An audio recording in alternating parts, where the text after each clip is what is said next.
Good evening, everyone. Humbly acknowledge this land in which we live, learn, work, and play. It's Treaty 8 territory, traditional lands of the Cree and Dene, and unceded territory of the Métis. For the record, we have Councillor Boussier and Councillor McGrath on teams. And councillors, please your video cameras on so we can see your handling purposes, please. Can someone make the motion to reconvene in public? Councillor Walkwin. Thank you, Mr. Mayor. I move that the meeting reconvene in public. Can someone second that motion? Councillor Stroud. Thank you, Mayor Bowman. I second the motion. Thank you. Can I call for a vote? All in favor? Councillor Boussier, are you online there? Yes.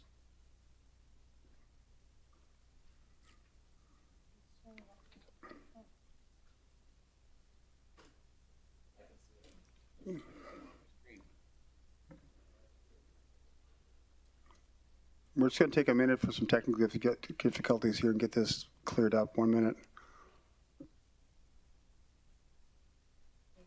Good evening, Mr. Mayor. Hi, Councillor McGrath. I can hear you now. Can you hear us? Yes, I have technology now, sir. I'm on a very weak wideband. Thank you. Okay, thank you. And Councillor Boussier's? Can you hear me? We can hear you, Councillor Boussier, yep. And we can see you on our... Yeah, we're good. Got a real nice shirt on, Lance.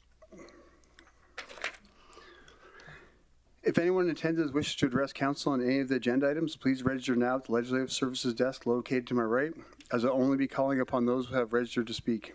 Following your submission, please remain available for questions from council. You may register prior to the start of the agenda item to which you are speaking.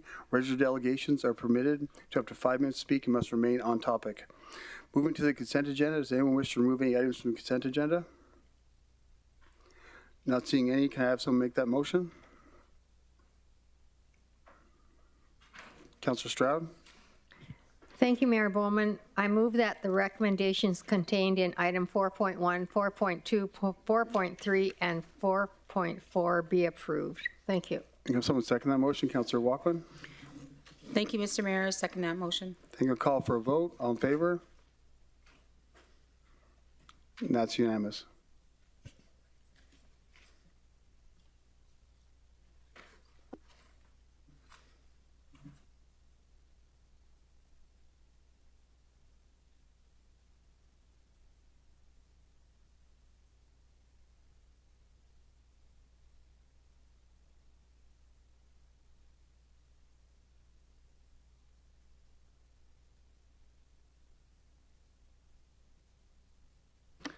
Do any councillors have any notice of the motion they wish to present?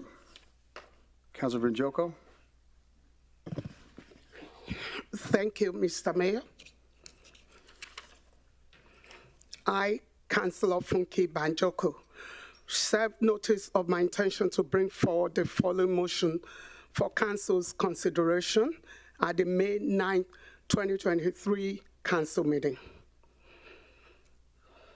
Whereas the regional municipality of Wood Buffalo is unique in some ways when it comes to cost of living, wage gaps between low income and average household incomes, and whereas social and mental health challenges faced in the region have underlying poverty factors that need to be addressed.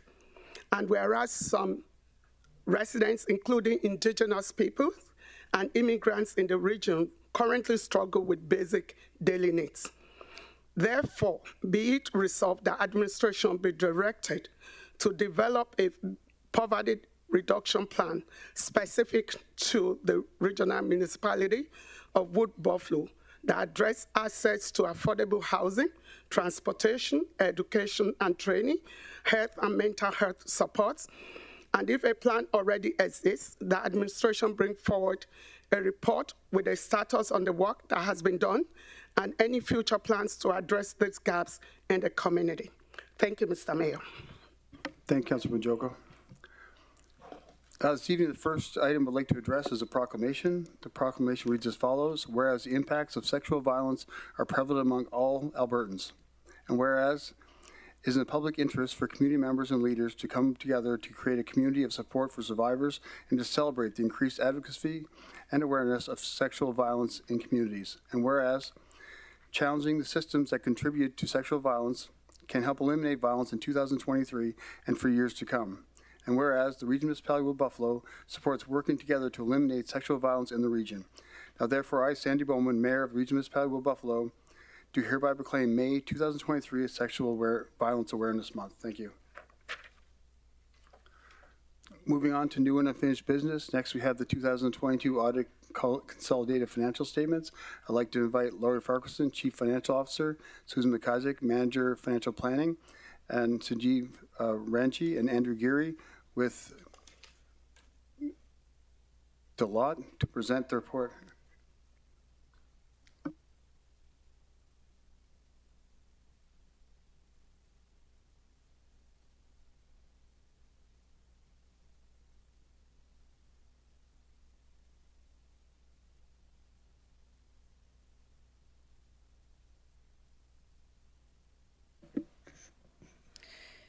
Good evening, Mayor and Council. For the record, my name is Lori Farquharson, Chief Financial Officer. Here with me this evening is Andrew Geary from our external auditors from Deloitte LLP and Susan McIsaac, the Manager of Financial Planning. This presentation represents highlights of the 2022 financial year for the municipality as a whole, combined with its subsidiary entities, the Regional Recreation Corporation, also known as RRC, the Regional Municipality of Wood Buffalo Library Board, the Wood Buffalo Housing and Development Corporation, the Wood Buffalo Economic Development Corporation, and the Wood Buffalo Arctic Winter Games Host Society. Overall, revenue has increased by $23 million in 2022, primarily made up of increases in government transfers for operating of $10 million and sales and user charges of $10 million. All other revenue sources combined account for the additional $3 million increase as presented in the consolidated financial statements. Expenses increased by $48 million, largely due to certain non-recurring expenses during the year, which will be reviewed in a later slide. The year ended with a $9 million annual surplus. The Statement of Financial Position reports the municipality's assets, liabilities, and accumulated surplus to show a financial snapshot of the year ending December 31st, 2022. The financial assets of the municipality are mainly in the form of cash and investments. The financial asset position in 2022 represents an increase of $60 million compared to 2021. It's important that financial assets exceed liabilities for the future resiliency of the municipality. Of note, $12 million of long-term debt was repaid during the year. Overall, the liability position for 2022 decreased by $8 million from 2021.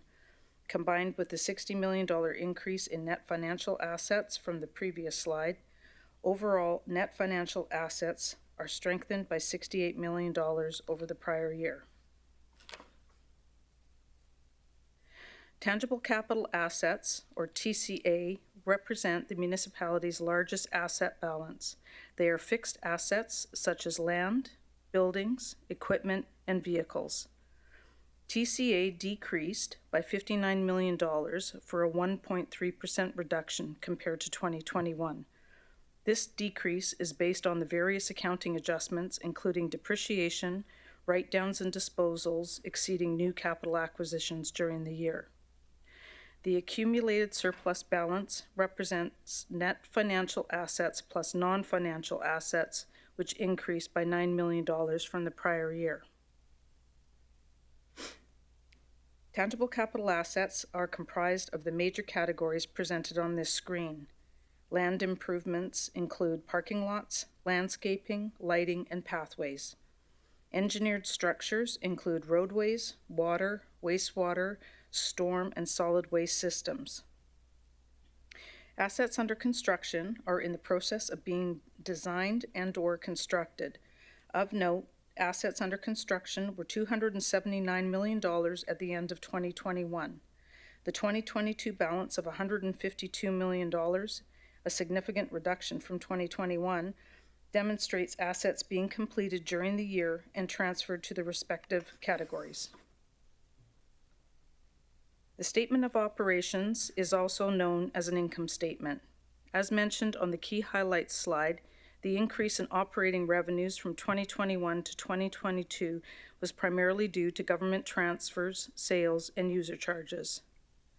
Operating government transfers increased by $10 million due to the completion of the remaining disaster recovery plan expense submissions related to the 2016 wildfire. This represents a reimbursement of costs incurred in prior years. Sales and user charges increased by $10 million, and greater activity following the lifting of COVID-19 restrictions in 2022 resulted in an increase of $5 million in sales and user charges at the RRC and $1 million in additional transit usage. Annual user fee adjustments provided an additional $3 million in revenue, and approximately $1 million was due to the Rural Water and Sewer Servicing Connections Program, also referred to as RWSS.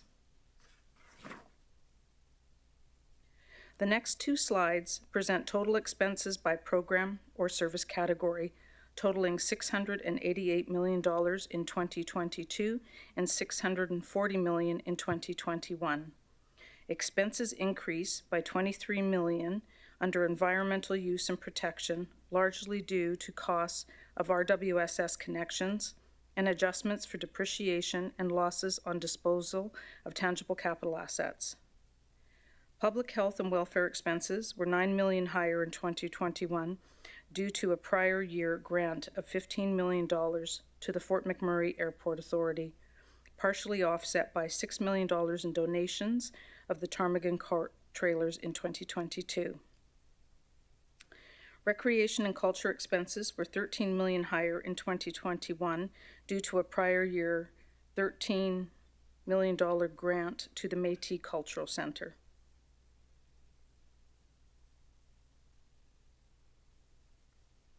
General government expenses increased by $21 million due to $9 million in rural broadband expenses incurred in 2022, a $7 million write-down of tangible capital assets, a $4 million increase in utility expenses due to inflation, and a $1 million in various other increases. Expenses of subsidiary entities increased by $14 million, most of which is within the RRC, due to the increase in recreational activities following the lifting of COVID-19 restrictions during the year and within the Wood Buffalo Arctic Winter Games Host Society as it geared towards the 2023 Games. This slide demonstrates changes to our cash position throughout the year. Cash increased by $42 million in 2022, and cash from operations of $159 million exceeded needs for capital investments in 2022 of $102 million. Repayment of long-term debt is consistent at $12 million in 2022 versus $15 million in 2021. The slide demonstrates the municipality's net financial assets. While our annual surplus decreases from $43 million in 2021 to $9 million in 2022, our net financial assets strengthened due to a lower need for acquisition of tangible capital assets in 2022. This concludes my presentation.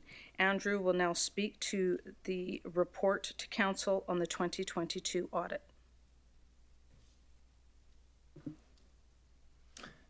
Thank you. Your Worship, Honourable Council members, a pleasure to be here this evening. So we were engaged to do the audit of the financial statements of the municipality for the year ended December 31, 2022.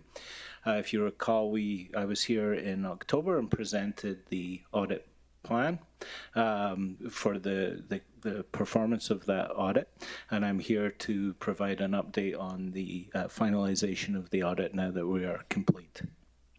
We did prepare a report that was submitted and circulated last week.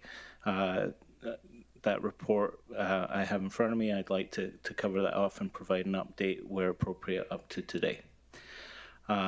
So if you turn to that report and the executive summary, so to confirm, we were engaged to perform an audit of the financial statements to December 31, 2022. Those statements are prepared by administration in accordance with public sector accounting standards, and we complete our audit in accordance with Canadian generally accepted auditing standards. In our plan in October, we had identified 5 areas of significant risk, which would be the focus of our audit procedures. There was no change to those areas of focus as we went through the audit, and we have completed all of our planned procedures on those areas with no issues. One of the key factors in the work performed in the audit is the materiality number used. The final materiality number based on the final results for the year was 25.7 million, which was in line with what we were expecting when we presented the plan. And if you look in the bottom left, at the time of writing last week, we did have a number of outstanding matters. I can confirm that those are all now complete, and the only things that remain would be for council to approve the financial statements, and on that approval, we would do a final check with administration that there have been no subsequent events right up to that date. And we would receive the signed management representation letters from administration to confirm that we've received all the information. So that would happen once council approves the statements. And at that stage, we would be in a position to issue our audit opinion. That will be an unmodified audit opinion.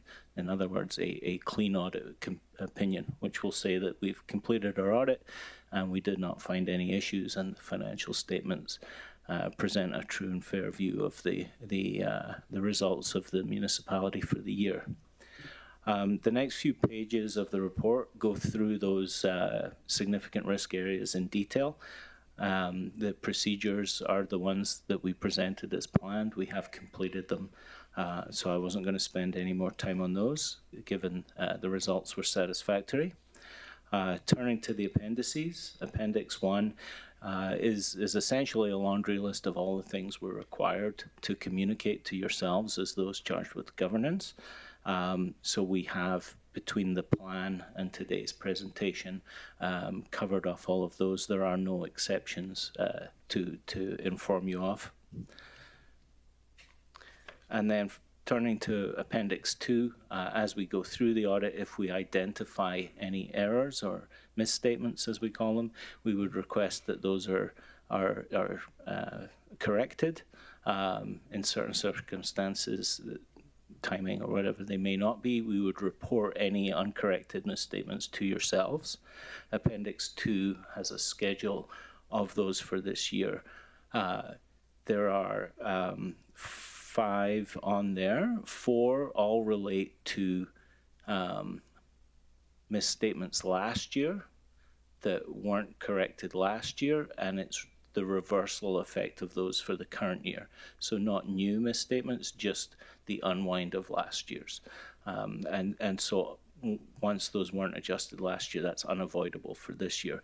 The only one for this year was on tangible capital assets. We found a small amount that where the assets were sitting in construction in progress, but the projects had actually completed. They just hadn't been moved over to TCA. It was 2.3 million, so a very small number. This represents a significant improvement over the last few years. I think my first year as the audit partner, that number was significantly bigger and actually had an impact on the operating statement because depreciation hadn't started when it should. So when the project's complete and moves to TCA, you'd start depreciating the asset. So a vast improvement over the years, and frankly, we're now at a level where it's just above our reporting threshold. And as a result of that, no operating statement impact. And then finally, so there is a copy of what our audit report will look like in Appendix 3. So that sets out our opinion as will be attached to the statements once approved. And finally, as I had mentioned, the final step is to receive the representation letters from management confirming all the information. A copy of that letter is attached as well, so you can see what information we requested and what management is confirming that they've provided to us. And that covers our report. I'm happy to take any questions. Thank you, Andrew. Thank you, Linda. Lori, do we have any questions from council?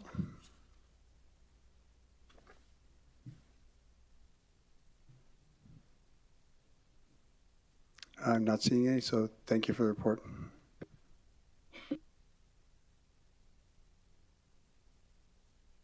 Do we have any delegates for this item? No, Mayor Bowman, there are no delegates. Can I have someone make the motion? Councilor Grandison? Thank you, Mr. Mayor. I move that the 2022 audited consolidated financial statement for the regional municipality of Wood Buffalo for the year ending December 31st, 2022 be accepted as information. Thank you, Councilor Grandison. Can I have someone second that motion? Councilor Weigel? I'll second that motion. Thank you. I'll call for a vote. All in favor? And that's carried unanimously. Thank you.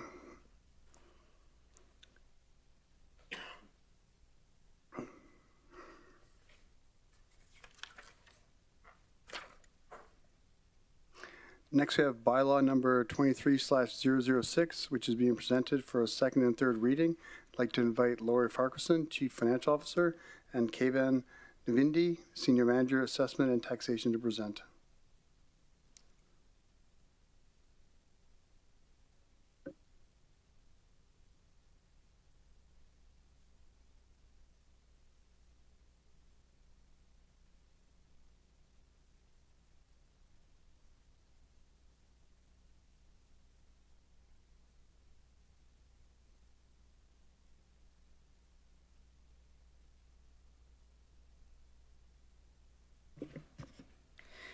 Good evening, Mayor and Council. For the record, my name is Lori Farquharson, Chief Financial Officer, and with me this evening is Kevan Navidi, Senior Manager, Assessment and Taxation. The MGA Section 353(1) requires Council to pass a property tax bylaw annually to raise revenue for the payment of the expenditures and transfers defined in the annual budget process for the municipality. The property tax revenue agreed upon at budget deliberation and approval is the amount we need to collect at tax time. These revenues are a key component to ensure the delivery of services, programs, and capital projects. We will continue to find cost savings, efficiencies, and other revenue sources to contribute towards overall revenue to reduce the impact on tax revenue requirements where possible. Property tax revenue is still our main source of revenue, but there has been a significant decrease in property tax revenues each year since 2016 as we work towards the 5-to-1 tax ratio. Since 2016, we have reduced the property tax revenues by approximately $306 million. This number includes a $3.7 million reduction for this year. Kevan will now provide an assessment update.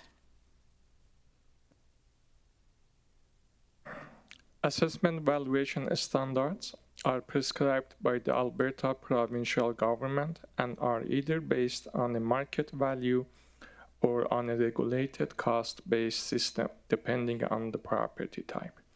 The valuation date is July 1st, 2022, with the physical condition date as of December 31st. For example, if a building was under construction on July 1st, 2022, with just the foundations completed, but by December 31st, the full exterior was completed, the valuation would be on the physical condition as of December 31st. The assessment notices were sent out February 9th, 2023, with the customer review deadline of April 18, 2023. Of note, the designated industrial properties are assessed by the provincial assessor, not the municipality. This table shows the total assessment change for 2022 to 2023 for each property classes. Urban residential class increased by 6.91%, other residential class increased by 8.64%, urban non-residential class increased by 2%, rural residential class increased by 2%, and rural non-residential class increased by 3.3%. This table shows the assessment changed by residential sector. Urban single-family increased by 6%, urban vacant residential land increased by 18%, urban residential condos increased by 27%, and rural single-family residential increased by 2%. The assessment change in non-residential sector. Big boxes are decreased by 2%, retail strip mall increased by 4.5%, hospitality sector increased by 8.5%. This sector has been impacted by COVID due to travel restrictions and assessments in past 2 years and was decreased by 21% last year. Warehouses are increased by 1%, retails are increased by 4.5%, and apartments increased by 8.64%. Property taxes are levied to raise revenues to fund municipal expenditures. Also, part of the tax collection process is the collection of requisition for third parties such as education and seniors housing. A property tax bill components are municipal tax and requisitions. The municipal tax portion is calculated by multiplying assessment by municipal tax rate. This table shows the 2023 proposed rates.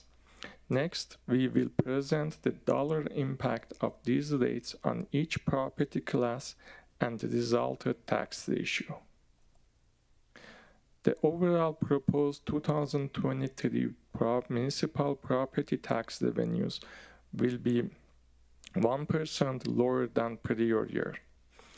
Property tax revenues for urban residential will be increased by approximately 6.91%.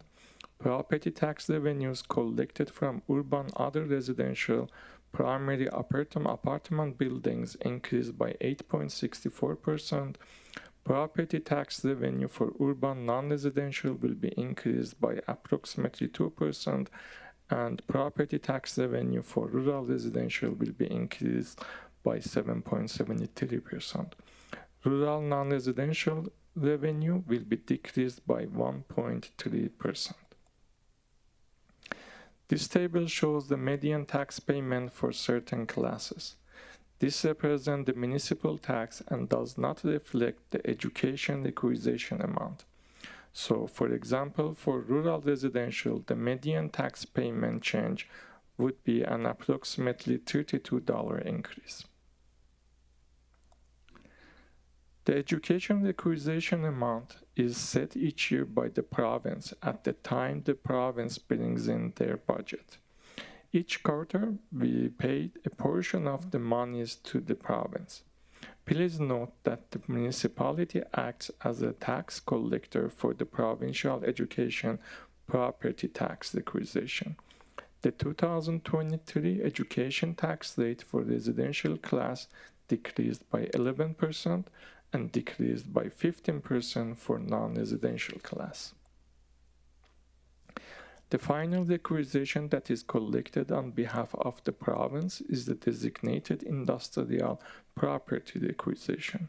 The monies are paid by designated industrial property owners, and it is to cover the cost of the centralized provincial assessment process.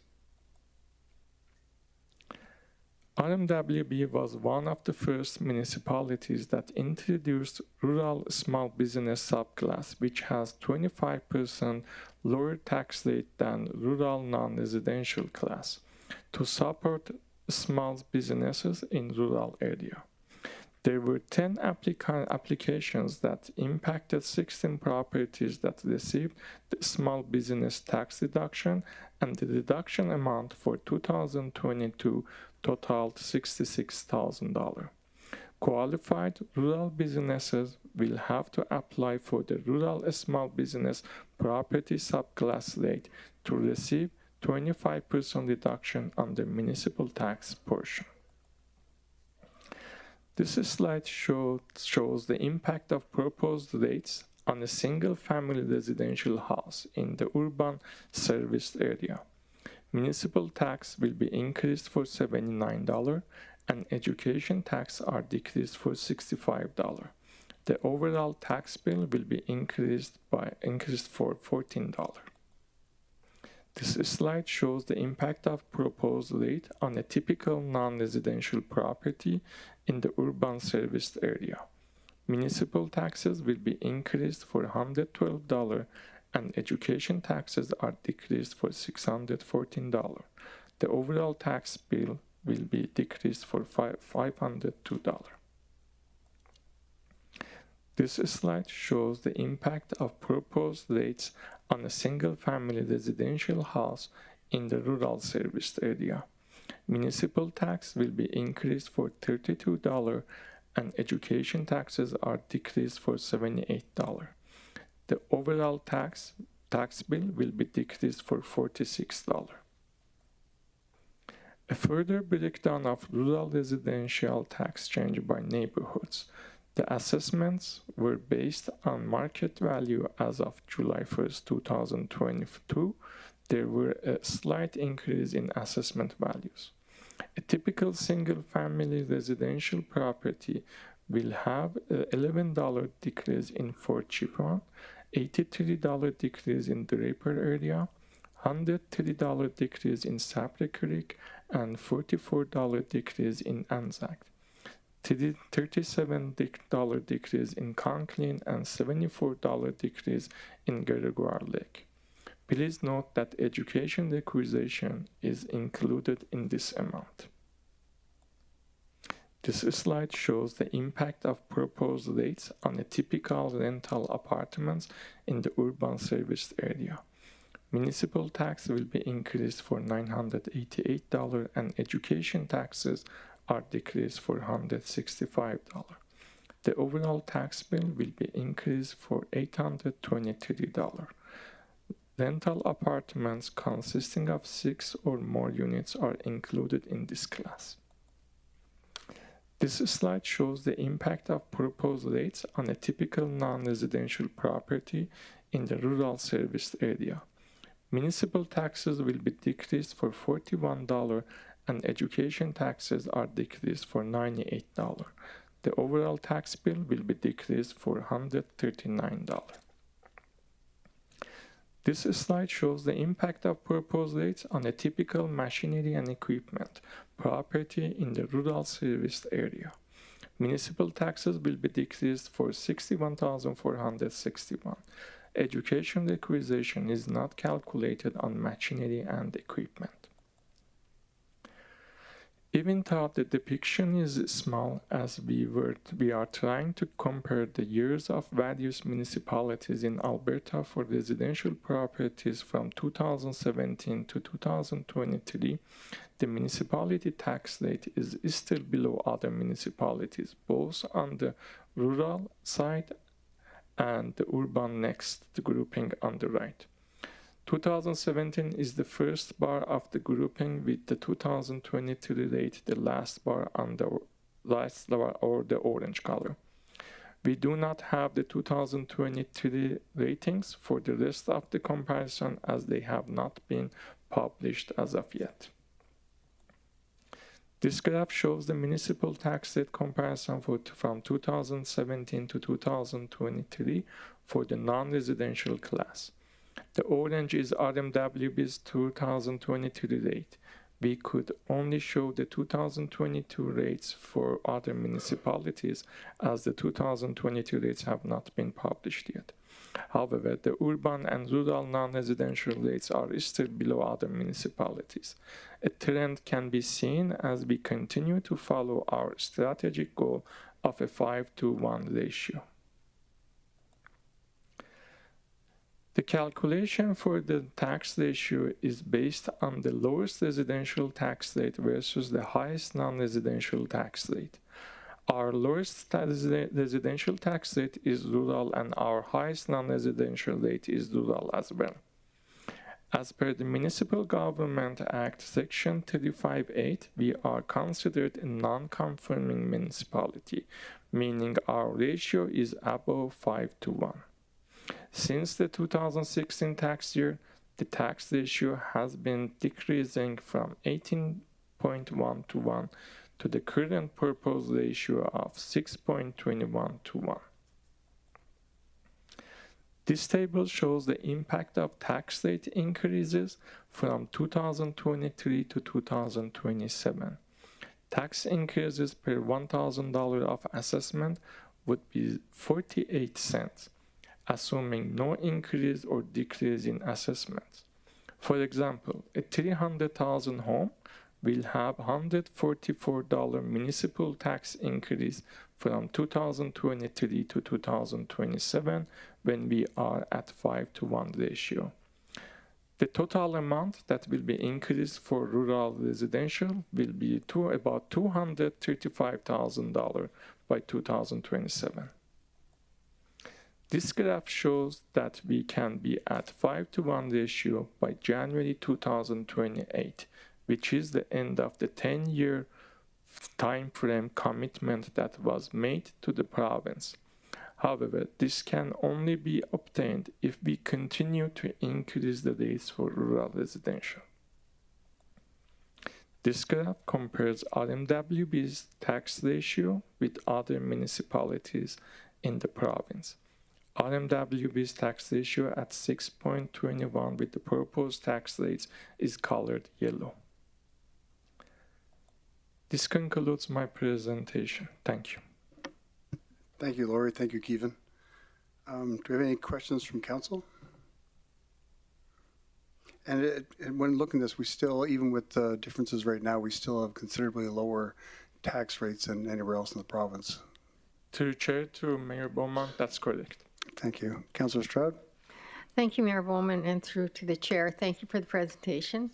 So in reviewing the assessment changes by residential sectors, was there several condo sales in the region stimulating the largest increase, which was 27%?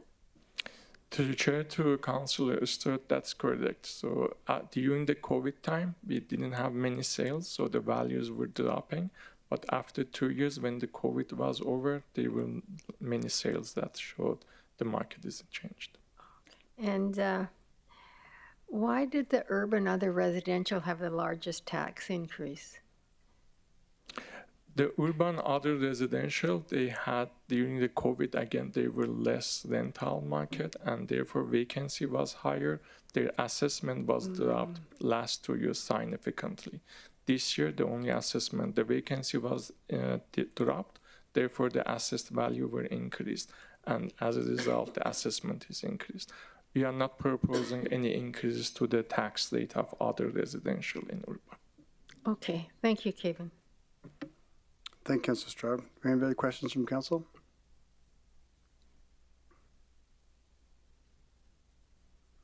I'm not seeing any, so thank you for the... Oh, sorry, Councillor McGrath, you're on mute there. Sorry, Mayor Bowman, through the chair, I was wondering, by the next council meeting, would you be able to, you went back to 216? My question is, I guess, I would like to know, in 2016, how many barrels of oil this community was, the region was putting out in our gridlock? What were our taxes we were taking in? And then go back to 2013. We'd like to have I guess a 10-year, like, you give a quick snapshot. And I know we got a ton of money, because I'd like to know when we stop getting about almost $1.5 billion of tax revenue. So if you, I know through the chair, I guess, to our CEO, I don't think it'd be too cumbersome to give us a 10-year review before our next meeting. Just to share it with the community, I think we at 2013, I think we were doing about, let's just say, I think we're doing about a billion barrels more a day. And if everybody can see it right, we're on a descending scale. So, And the other thing I'd ask administration, when you bring that back, if you'd project the two biggest capital projects we have and take it away from the piggy bank that we all keep talking about. Because we were year over year getting billions. We couldn't spend it quick enough, but I don't want to leave this term, at the end of my term, thinking that we got a bunch of cash. So we could project our cash and our assets today against the two major projects that we have, that we know for anyways. I think we get a better snapshot. And I appreciate your work through the chair to what you presented this evening, especially in your short time here. But I think there's some the numbers in the details in the numbers. So I appreciate it, Mr. CAO, if you could do us that favor by our next meeting, please.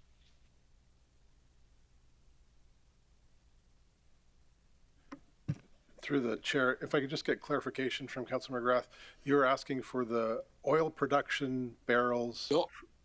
So our machinery and taxes, our machinery and equipment taxes, are our biggest contributor. Yes. And I was at that table, brought it back to the table, and we negotiated a tax ratio deduction with some articles in corporation that have gone out the window. I was around the table, so I'm not asking for tough work. What I'm asking for, 2013 up until this year, what was our tax collection from industry, and in those years versus barrels produced by the same said tax givers, because we were forgotten about after they got to 5-1. I just need some numbers to refresh the brain of mine, because what I get here all the time is we do have assets and cash. We never measured against the $500 million left we got to spend on two capital projects. And by the time we get them finished, we need 20% to start fixing the ones that we built 10 years ago. And I'm going to try to make the community a little bit better for our kids, I guess, so they can afford to live here and don't go back to the 80s. We can't do that unless we got some numbers.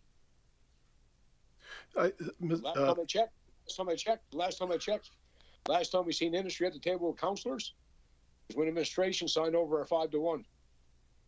That's the last time. And that would be about 3 years ago.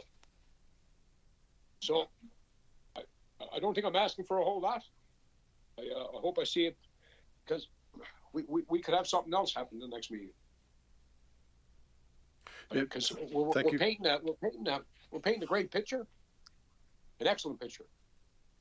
If you look at the graph, that graph is not going to plateau until we're down another 60 million. Then we're going to start plateauing, but then we're going to go back the other way with our costs. So I guess for clarity reasons, 2013, 2022 per year, what was our machinery and equipment tax, and what was the production out of the area? I think our good friends at Pathways could give you the production. I think we're about 450, 500 barrels more a day. Okay, thank you, Councillor McGrath. Councillor, the CEO has I think, clarification on what you need for the next meeting, so we'll try to get administration. I just want to make sure, do the CAO have any, because I don't want to come back next week. I know I'll talk fast and all that, but I want to make sure that he knows what I'm asking for. Yeah, through the chair, we can certainly provide council with the differential in terms of the tax revenue that was collected during those years.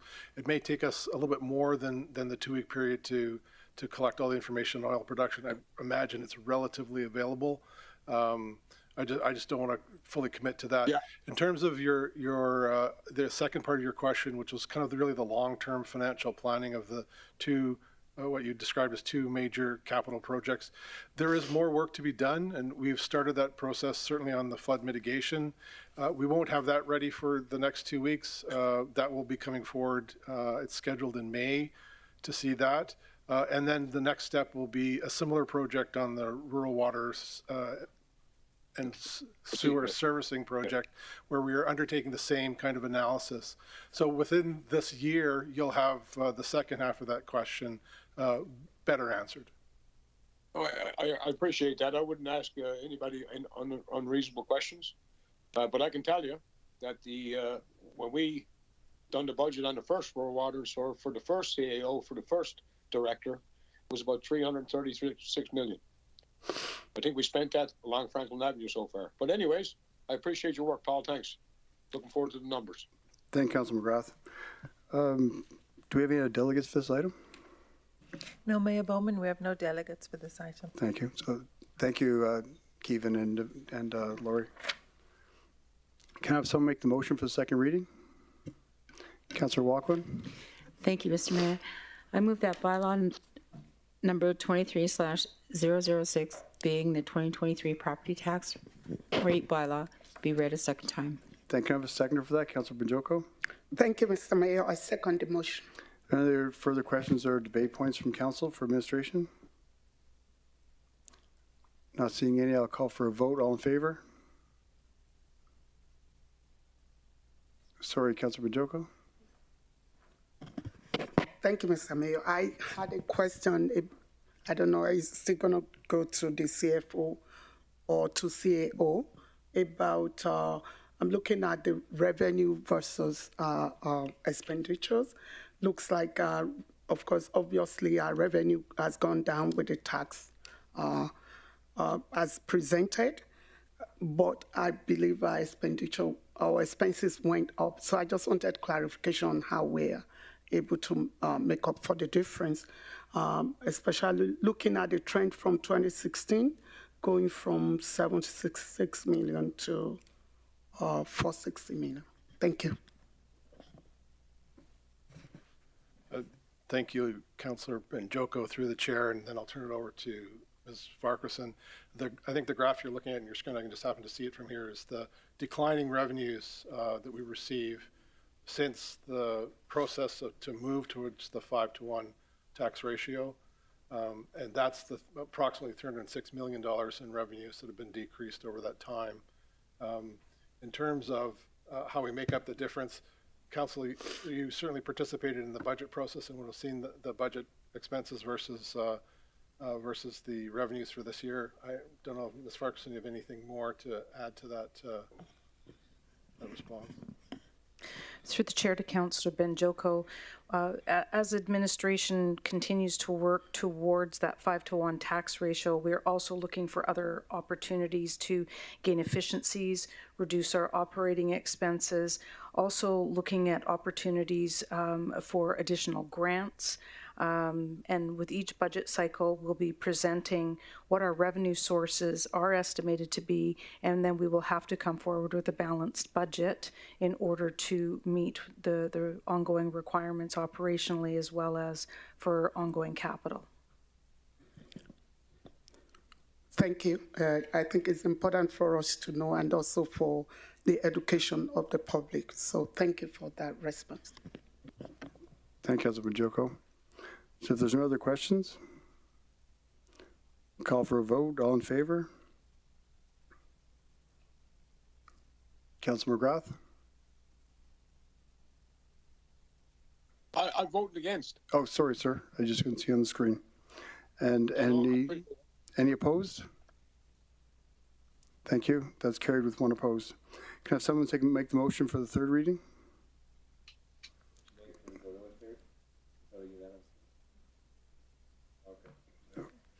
Getting there. Councillor Stroud. Thank you, Mayor Bowman. I move that bylaw number 23/006 be read a third and final time. Can Thank you. someone second that motion? Councillor Walkman. Thank you, Mr. Mayor. I second that motion. Thank you. Any other questions of council for administration, followed by debate points? Yep. Sorry, through the chair, I just want to respond more in depth to Councillor Banjoko. The differential between expenses and tax revenues, as you see the decline, of course, is made up by other revenue sources within our budget. So whether that's grants or or our own revenue generation. So that's where that differential is made up, just for clarity.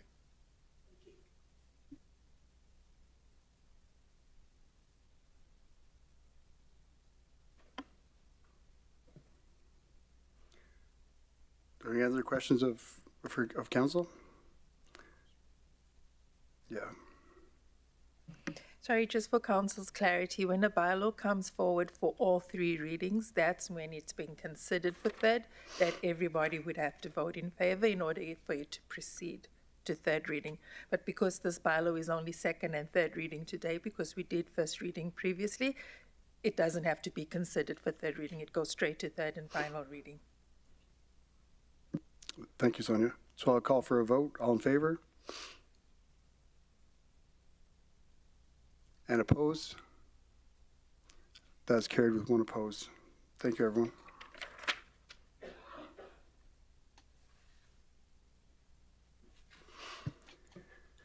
Next, we have the Regional Municipality Wood Buffalo Transit Master Plan. I'd like to invite Kevin Smith, Director of Public Works, Joel Trudell, Senior Manager of Public Works, and Thomas Pacey and Dylan with Dylan Consulting to present the report.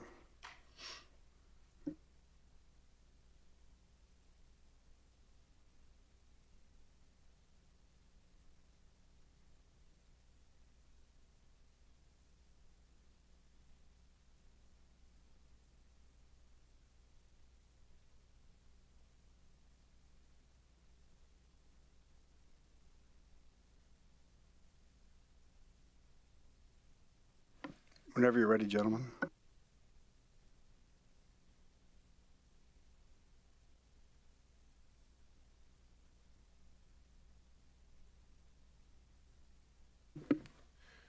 Good evening, Mayor and Council. For the record, my name is Keith Smith. I'm the Director of Public Works. Transit is a service that Public Works provides. This is an exciting day as the highly anticipated Transit Master Plan is before you. With me, I have Joel Trudell, who's the Senior Manager of Transportation and Facilities. Joel is and has been instrumental in getting the Transit Master Plan, the TMP, to this point. Also with me, I have Thomas Pacey to my right, who is the Project Manager for Dylan Consulting.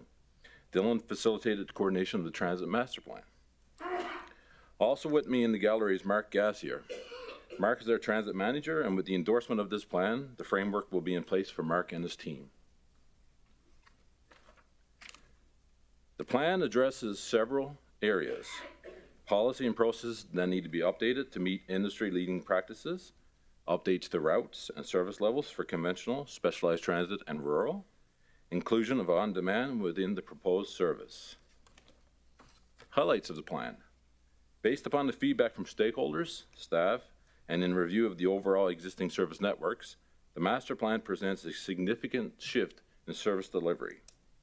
The need to have fewer transfers, reduce the reliance on the downtown terminal for each run, and the incorporation of new service models such as on-demand has led to a significant change from what we see today. RMWB Transit today. The plan started with peer assessments studying similar sized transit operations within Canada to see how we ranked. These were Grand Prairie, Red Deer, Medicine Hat, Prince George, and Sault Ste. Marie, Ontario. We identified the following within RMWB Transit. We have the lowest fares within any of our peer group. We have a low revenue to cost recovery ratio and a high cost per service hour. And as well, we currently have a fleet of 73 conventional units, which is ample size for the operation. And was expanded in the past in anticipation of population growth and demands that didn't materialize. Key community issues. From the stakeholder engagement sessions, there were some common themes. Frequency. The services we offer today are not scheduled frequently enough to meet the public's desires. Routing. Our routes have been built in delays and transfers that cause barriers to use. Hours of service. The services offered are not sufficient in some aspects, such as specialized transit, or some areas of Fort McMurray, such as Beacon Hill. Ice and snow. Review maintenance schedules for shelters and other transit infrastructure during the winter months, and pedestrian access, better integration into our active transportation network. RMWB Transit of Tomorrow. What is the future of Wood Buffalo Transit? The creation of 2 high-frequency routes that span Timberlea to Gregoire, Increase in direct services through reduced reliance on Thickwood, Timberlea, and Main Street terminals. Modernize specialized transit system through procedural changes, hours of service recommendations. Reduced overall fleet needs as services are implemented, reducing operating costs. Increase the overall attractiveness of the service, leading to an increase in ridership. And a revised fare structure when coupled with increased ridership and decreased operating costs, generating a better revenue cost recovery ratio. The types of services being proposed are broken down into 6 different service types. The first being the core service. Serves as the backbone of the network and ties Timberlea, Thickwood, Downtown, and Gregoire together with increased frequency. Our neighborhood service operates as collectors to the main hubs and connections to local areas and core routes.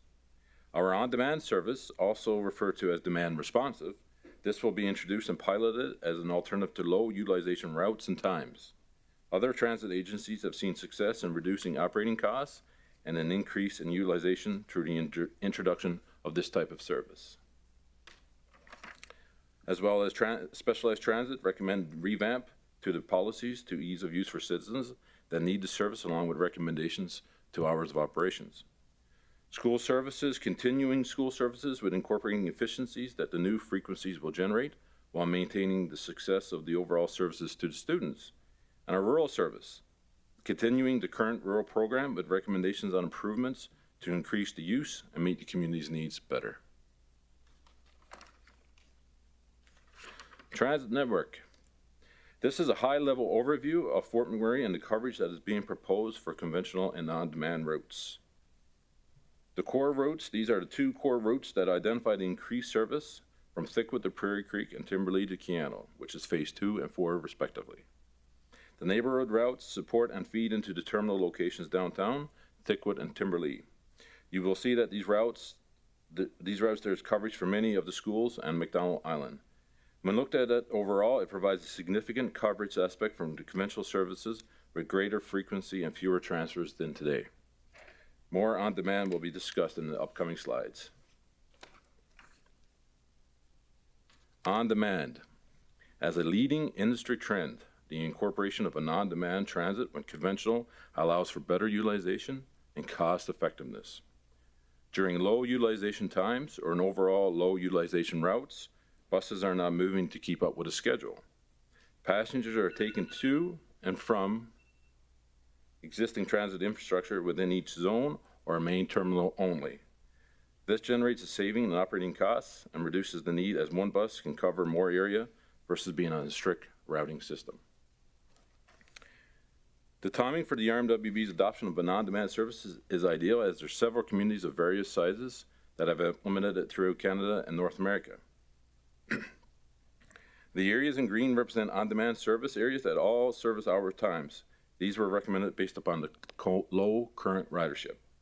The orange areas are for consideration in future stages of on-demand service for early morning or late evening on demand, as they represent low off-peak ridership areas. Specialized transit is an area that was a particular focus for this plan. With the adoption of the new technology in scheduling and dispatching and the future adoption of on-demand, the ability to revise our dispatching systems to maximize existing resource efficiencies is a priority within transit. Revision of and clarification on all policies within the specialized transit with particular attention to attendant and companion. School services. The increased neighborhood and core services proposed once fully implemented will potentially reduce the need for the number of dedicated school trips we currently offer. With that, the current system remains relatively unchanged as efficiencies can't be generated until all aspects of the proposed system are in place. Rural service. Through community engagement, rural services were found to be an area that needed more consultation and understanding of the community needs. The plan proposes continuing all existing services in the areas served today with increased engagement in the community to make adjustments and explore ways to increase its use in the future. Transit infrastructure.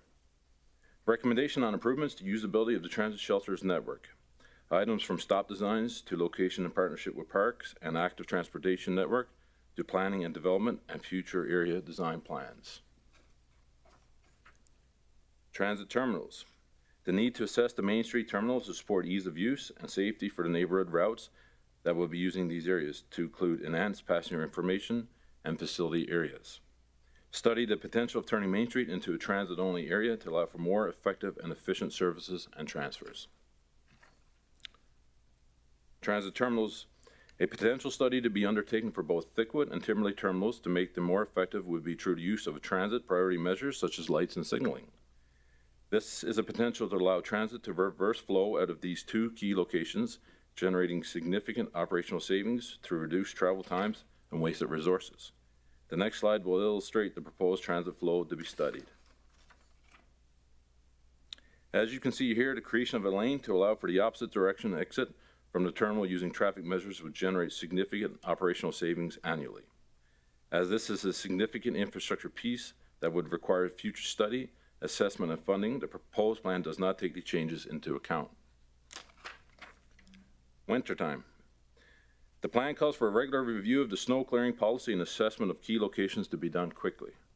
This will allow for better budgeting and forecasting of what areas and levels of services will be put in the areas as transit services them. Affordability and fare system. The fare structure in the RMWB is the lowest in the peer group. It is recommended to increase fare rates to assist in recovery. Mobile and contactless ticketing, fare caps, and self-serve machines or other such enhancements that are found in more modern systems today, which makes fare recovery more efficient and effective. Trip planning. Proposed within the plan is enhanced trip planning tools, digital and integrated bus stop signage at key locations, implementation and continued enhancement of trip planning applications. So what's needed to make this plan happen? Throughout the process, the cost of the operations were considered. With that, the operational hours proposed in the final stage of implementation are in line with service hours operated today. The implementation of this plan is broken into 5 phases. Each phase is approximately 1 year, depending on feedback and necessary operational adjustments. Each phase will have various tasks, including securing software or other technical requirements, leading up to the change, engagements on the plan, critical communications, leading up to the change, and the implementation and review sections. Through the implementation phase structure outlined in the plan, overall it has many points of contact with the citizens to provide feedback and allow transit to adjust the course of the plan if necessary. The total proposed is approximately $4 million in infrastructure upgrades, which grants will be reviewed and applied to in order to offset the funding. IT infrastructure upgrades will be reviewed for grant funding as well as funded through existing capital projects that have been approved by prior councils. Funds for both capital or operating adjustments associated with this plan will be brought to council through annual budget cycle or appropriate process for review and approval. The capital costs shown are additional to the day-to-day costs and do not account for any bus replacements required to do assess asset management program.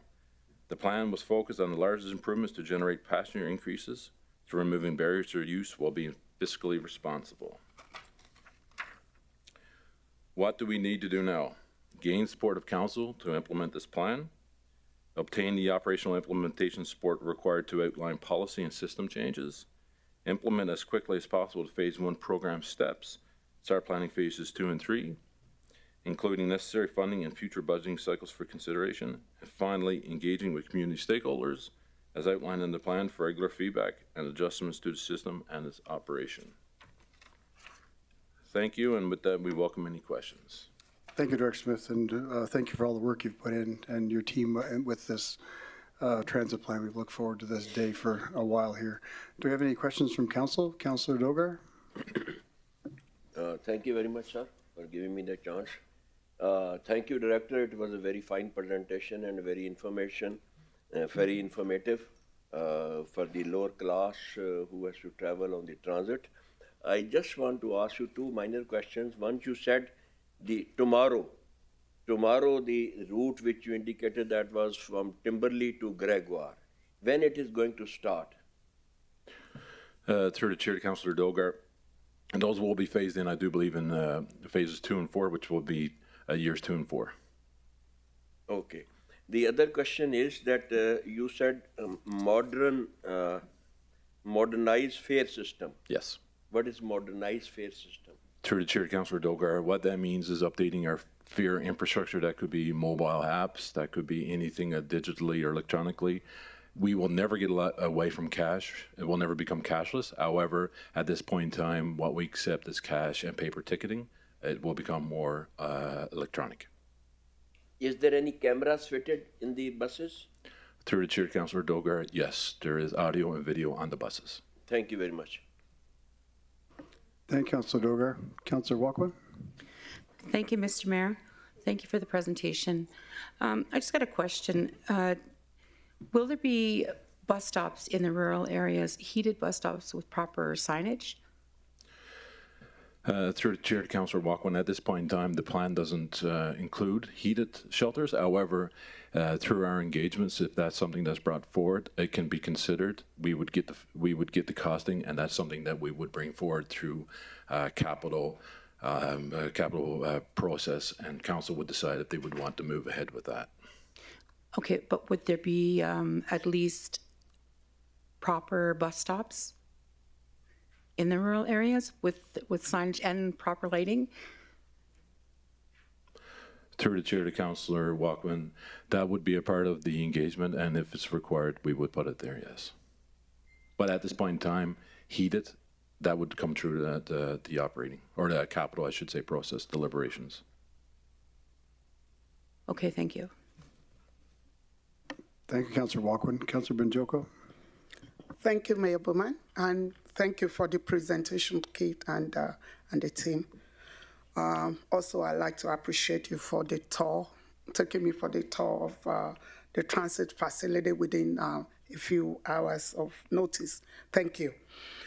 So I was looking at your time, the implementation phases, and you have them at 1 year for each part. So I'm looking at the, for instance, to say on-demand pilot education will take a year. Am I missing something?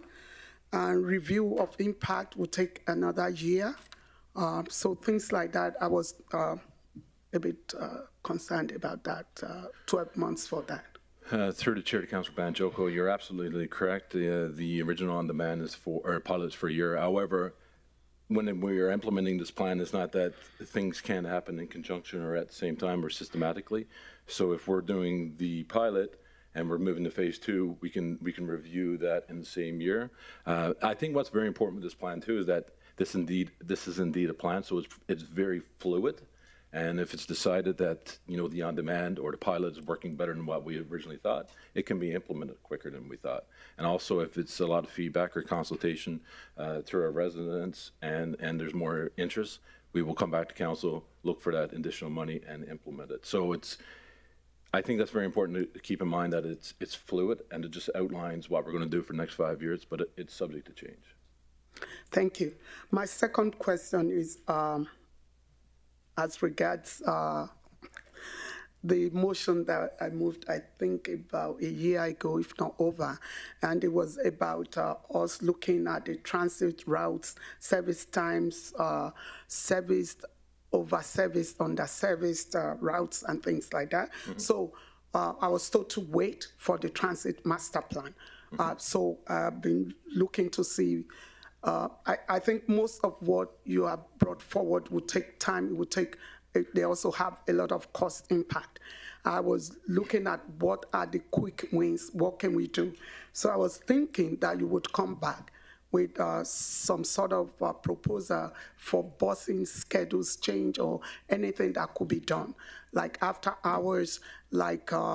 Kiano students, specifically their transportation back to town for those who live in town or walk in Timberley going back to campus. So I was thinking you would have a little presentation on the schedule to show some, or is it not possible to have some quick wins? Through the chair to Councillor Banjoko, absolutely what your motion asked for is answered in this plan. What this plan does, it takes the current operating budget, the current resources, and what we're going to do is not increase the finances, but increase the ridership. So what we did, we looked at the routing, which through consultation, through other data mechanisms, which routing is most popular, how do we change our routes. We're now changing the core routes from what you see today, the frequency, the on-demand will cover a lot of that. We've had consultation as recently as within the last few days with schools such as Keano. We will work with those folks to determine what best suits their needs. So all that you asked for in your motion will be done in this plan. That's exactly what this plan will do. That's really good to hear. Thank you. So you are saying that on-demand can start as soon as... Through the chair. I know I had asked you before, you said there are a few small buses that could do some work. Is that... Through the chair to Councillor Banjoko, absolutely. Once this plan is approved, we do have within our current infrastructure assets that we can use. However, once on demand, I do feel it will take off, and once it takes off, when we do any type of replacement on our conventional, we will look at replacing it with buses that is more suited for on demand. We will never get rid of our conventional buses. You have the core routes. You have those routes no matter what. Yeah. So we will always have that in our fleet. But if you look at if this plan is successful and it goes the way I think it will go, 5 years from now, we will have a much smaller conventional, a much bigger on-demand fleet. Thank you, and I'm glad to see something about the safety of drivers and the safe use of the bus stops and the facilities, because I think that's also of concern, and hope we have a plan that would help. Absolutely. Through the chair, Councillor Banjoko, we've implemented many safety measures within transit, first being the operating safety doors, which is in all of our conventional buses. That's a mechanism that we put in place for the safety of our operators, as well as I stated earlier to Councillor Dogar, we do have video and camera on our buses. We have the installation of a distress button. If one of our operators is in distress, they hit the button, it goes to dispatch, our CMP is dispatched. And as well, we have increased the downtown contracted security. So we do have a security contract downtown. And sometimes, depending on scheduling, we do have our bylaw folks that rides the bus and has that presence. So we have put many things in place, and the numbers have shown that the incidences are decreasing. However, with that being said, we're transporting 3,000 plus people a day. I don't believe there will be a point that is 110%. However, with these mechanisms and with proper training, it's pretty safe. Okay, thank you. Thank you. Thank you, Councilor Banjoko. Councilor Stroud. Thank you, Mayor Bowman, and thank you for the presentation, gentlemen. What will the method be used for the rural engagements prior to the budget of 2024? Through the chair to Councillor Stroud, we will work with our IR group as well as our communication group, and we will be attending such events as the coffee chats and that sort of mechanisms that's happened in the rural. So we will ensure that if there's a communication or engagement in the rural, we will be there. Thank you very much. The community engagements in Ward 4 are very well attended. Thank you. Thank you, Councilor Stroud. Councilor Grandison. Thank you, Mr. Mayor. Through the chair, perhaps some of the public may not know, but I want to not only thank you for this, but for the ongoing presentations that you made available to council. So it's a big document and a lot of understanding. I just wanted to get clarity on a couple things, a question that was brought up. If memory serves, in our discussions previously, one of the reasons that our transit is as much of a mess as it is because of not planned changes that have occurred over the years. Would that be an accurate statement?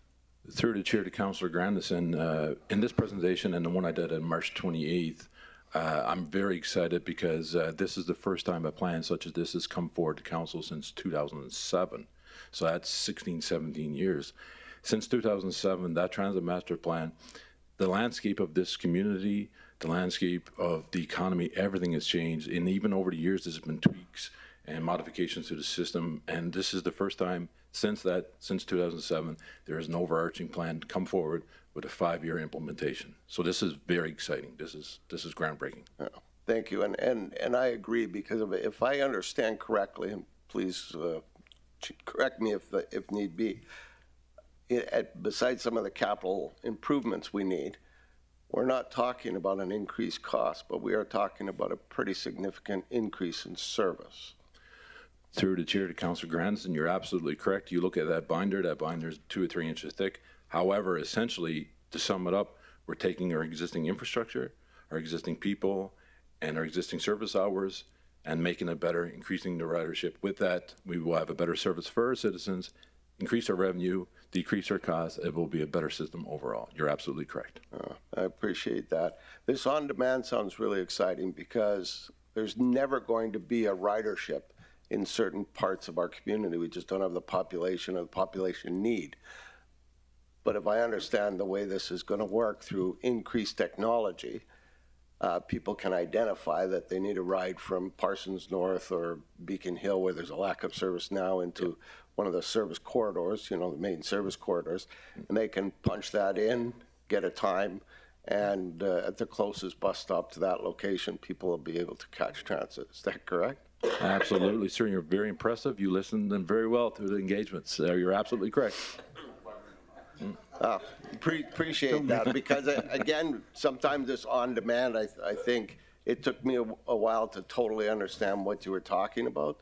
I, if you remember, was even somewhat sarcastic in one of my comments, which was not so much intentional, but it's good to understand what it actually means, and it'll provide a better service for our residents. So thank you for all of that. Thank you, Councillor Granson. Do you have any more questions from council? I'm not seeing any, so thank you, gentlemen. Do we have any other delegates this item? No, Mayor Bowman, we don't have any delegates registered. Yes, we do. I'm so sorry. My mind is elsewhere. Pardon me. We have several delegates registered. Thank you. I want to go home early. I'm sorry. Your first delegate is Sandra. Sandra F.U. and Susie Bowles from Keyano College.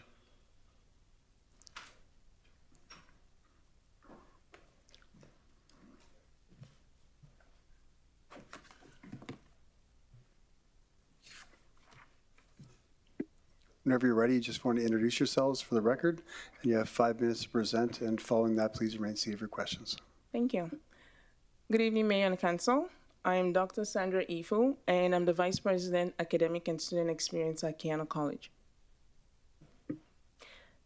Good evening, Mayor and Council. I am Susie Bowles. I am the Associate Vice President of Student Experience and Registrar at Keyano College.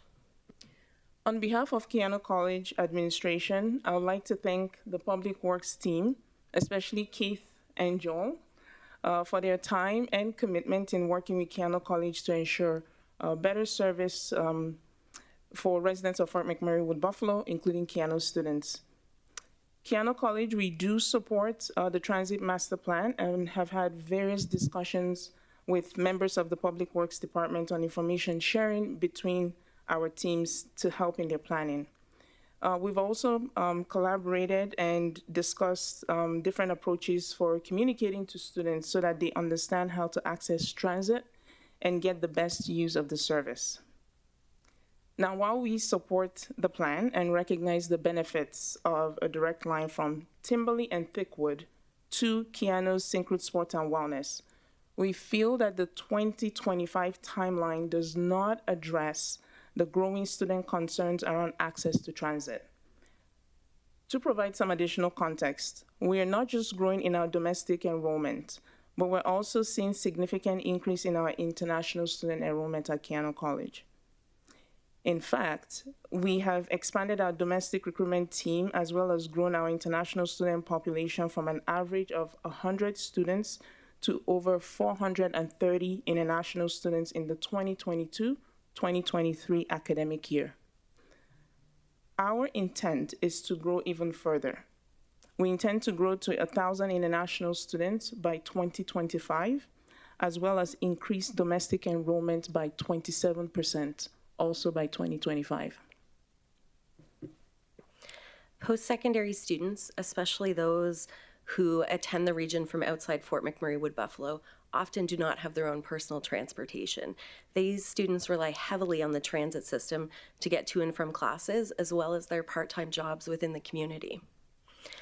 We're pleased to learn about the expansion of the on-demand service, given that many of our classes at Keyano College run between 6 p.m. and 10 p.m. in the evenings. For example, in this upcoming fall 2023 semester, we have over 40 evening classes with an anticipated enrollment of 25 to 60 students per class.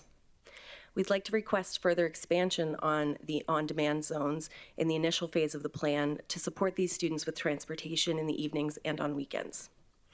We understand that the new the new transit plan requires a significant change, which does take time to implement, and we also appreciate the phased approach proposed within the plan. Given the RMWB's plan for downtown revitalization and the role in which Keyano College plays as an anchor to the downtown core, it's vital that we proactively identify solutions for our anticipated growth of both domestic and international students and the impact of this growth to the RMWB and the transit. Thank you. Thank you very much, both of you, for your presentation today. And I want to mention, Susie, thank you so much for the positive experience you've given to Keyano students in our community. Your name comes up quite a bit, and all the work you do to help them. A quick question for myself first. You said there's classes going from 6 to 10 p.m. Now, that doesn't include a lot of students that attend during the day that stay after for studying. Is that correct? To the chair, yes, that is correct. We have the ability to consider those that we know are actually enrolled in on campus, but our services run into the evening. There's events and activities into the evening. Students are studying well into the evening, and some are potentially there for a while before they transition to their work within the region. So that's just the number that we can quantify, but it doesn't mean that there aren't more students than that on campus during those hours. Right, and the classes are the classrooms open for the students to study as well in the evening? To the chair, yes, they are. Okay, thank you. Do you have any other questions from council? Councilor Grandison? Thank you, Mr. Mayor. Through the chair. Have we had this much of an enrollment in the past? Or is this all brand new? Through the chair, we haven't seen this level of enrollment since probably 2014. So obviously in relation to all areas, impacted by COVID, a wildfire, economic downturn, and we're starting to see that regain of our enrollment. We've been on a steady growth since about 2016. Which is amazing. I guess that's where my question is. We've had this many students attending classes in the evening and attending Keyano in the past. And the reason I say that is, again, I'm not suggesting for 1 minute that the transit service is the most successful. That's the reason there's a change. But implementing that change in a strategic way over time, Keyano and its students have survived with this number of people before. Bumping it up and spending more money doesn't necessarily, trying to do it more strategically. So in my mind, there's been, Keyano survived, whether it's, maybe it had more independent housing in the past. I'm not sure what that looks like, but they've had this many students, and the service is only going to get better, just not doing it all at once. So thank you. Through the chair, if I may. So I do want to mention that at Keyano College, we want to make sure that students not only survive, that they thrive. I'm sorry, say that again. I just wanted to say through the chair that at Keyano College, we want to make sure that our students in general not only survive, that they are also thriving throughout their experience with us at the college. Keyano College, we do recognize that we're significant contributors to the economic prosperity of this region. As a matter of fact, we work really closely with the Fort McMurray Wood Buffalo Economic Development and Tourism Group to ensure that we are playing our part in attracting and retaining individuals to this community. You need to help us to do that. So for us to do that, we need to make sure that when we're going out into the different communities internationally, that we're able to confidently inform students that they will have safe and accessible transportation. So in the past, when you had this many students, did you not say the same thing when you were attracting people? Through the chair. So in 2014, our numbers looked different in terms of our enrollments. We had more students locally attending, whereas now we're seeing more growth from outside of the Fort McMurray region. So recruiting students across communities in Alberta, also providing that base for our students in our communities, but wanting to make sure that we're adding to the region. You know, we're maximizing on the number of students who are attending regionally, and then we want to continue to grow that to support the needs of the community. So when you go outside of the region, and when you go outside of Alberta and outside of Canada, that's when there becomes a challenge for students who, you know, may be here and have access to transportation. Students who are outside of the region may be coming and don't have as much access to transportation. So that's part of the reason why we're seeing the shift in the request and the demand from those students. Okay, perfect. So that was kind of the answer I was looking for in the beginning. So less local, more out of town, so greater demand. So same amount of people, just different population. Okay, thank you. Thank you, Councilor Grandison. Councilor Brunjoko. Thank you, Mayor Bowman. Thanks for your presentation. And I'm just going to support some of what you've said. I've had to house some of the Keano students myself because of the influx of international students, and some of them from my original country. And so I know the challenges that they face when they can't come back home to sleep because there's no busing services. And I just want to add to the challenge because even if they have the money to get a car, for the first year, most times they would not have licenses to drive. So maybe it might be, just like I talked about quick wins, maybe if it's possible, since this is tied to our strategic plans to continue to increase number of international students and students from around the world, around the country, maybe they can take a quick Councilor Brunjoko, is there a question for the presenters? Okay, is there a comment? Okay, we'll get to the debate and comments at the end after everyone presented. Okay. Right now, it's just right now is the time just to ask the presenters from Keano any questions related to their presentation. Questions. Thank you. Thank you, Councilor Brunjoko. Councilor Stroud. I hit my button in air, sorry. Okay, thank you, Councilor Stroud. Councilor McGrath, you have a question, sir? You're on mute, Councilor McGrath. Thank you, through the chair.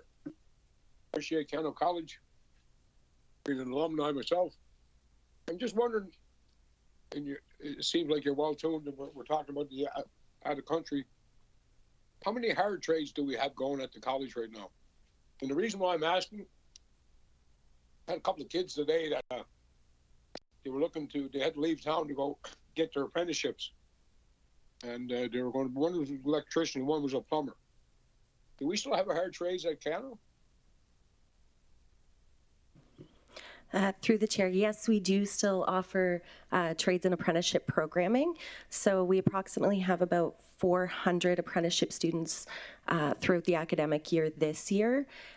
With that being said, sometimes we have full classes or different intakes offered at different times, just based on the seat availability that we have and the demand. But we're always looking at areas of improvement and ways to increase our enrollment for trades. But yes, we do still have it. So you have, like you'd match up with the building trades, all the hard trades, plumbers, carpenters, millwrights. You have all those programs at Keano? Through the chair, yes. Sorry. It's my understanding that some of the programs got cut, but you got them back. Through the chair, we have a variety of trades programmings, including millwright, electrician, and the first-year common plumbing, as you noted. And so you're still working with careers and the RAP program. I know that, between the Catholic School Board and Eric Newell and the careers. We have Councilor McGrath, I think right now the ladies presenting right now are with the transit plan.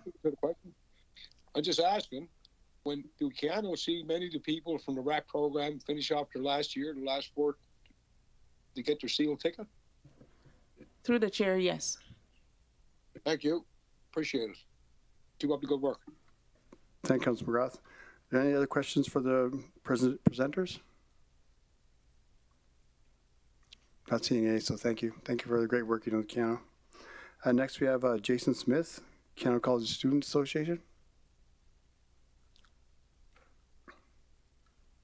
If you could just say your name for the record, Jason, and just 5 minutes to present and just stay on topic and remain seated, and we'll for questions after. Thank you, Mr. Chair. So my name is Jason Smith. I'm the president of the Student Association at Keanu College. Mr. Mayor, councillors, good evening, everyone. Now, as the president of the Student Association at Keanu College, today I would like to say thanks to everyone who have played an important role in developing this transit plan. Thanks especially to Joel, who has been a partner with us at Keanu in terms of assisting us throughout orientation over the years and transporting students to show them around the region. First, I would like to emphasize the importance of students in contributing to the economic growth and development of the community.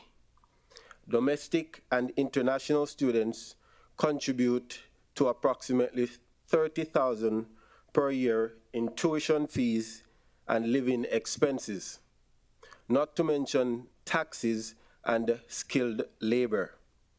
It is therefore crucial that we prioritize their needs, including transportation.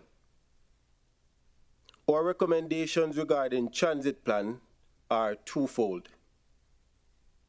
One, first and foremost, we would like the rollout plan to start by January 2024. Two, a better marketing and communication strategy. To expand communication and marketing efforts to students and to collaborate with us to share information about transit in the RMWB. It was not up until our meeting with Joel I learned about the transit app. This I shared with students, which was very informative for students. To begin with, we urge the RMWB to engage with Keanu students during orientation to have proper signage on campus and at various bus stops. Sharing information on the various apps available to aid students in planning their travel routes.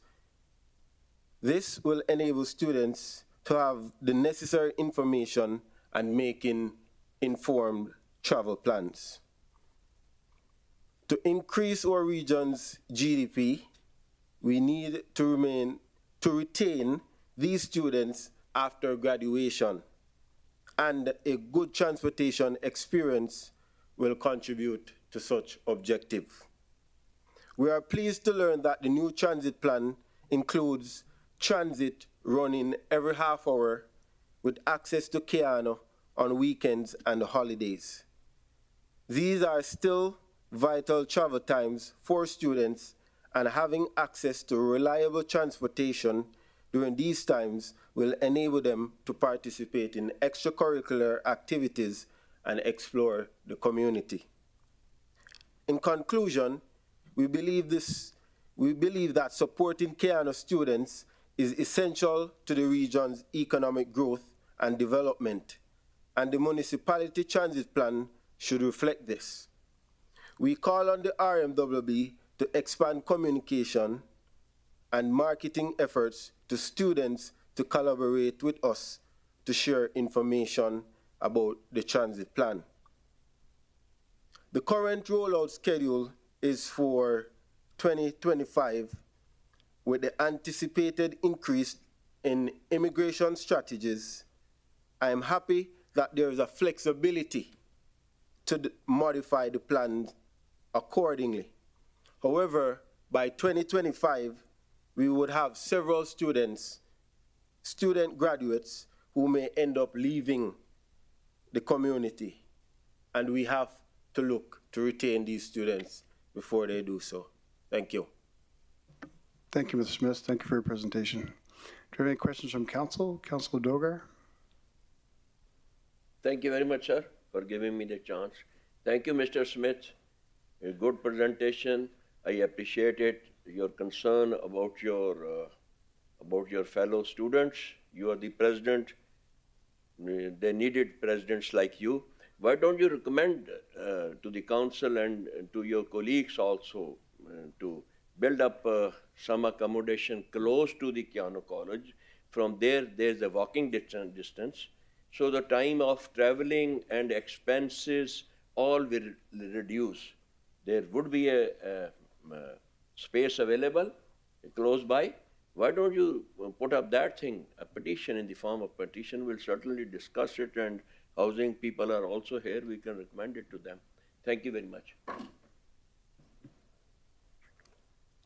Through the chair to Councillor Dogar. Currently at Keano, we do have several housing infrastructures for students, but at this moment, it's quietly just not enough to facilitate the amount of students that we do have at Keano at the moment.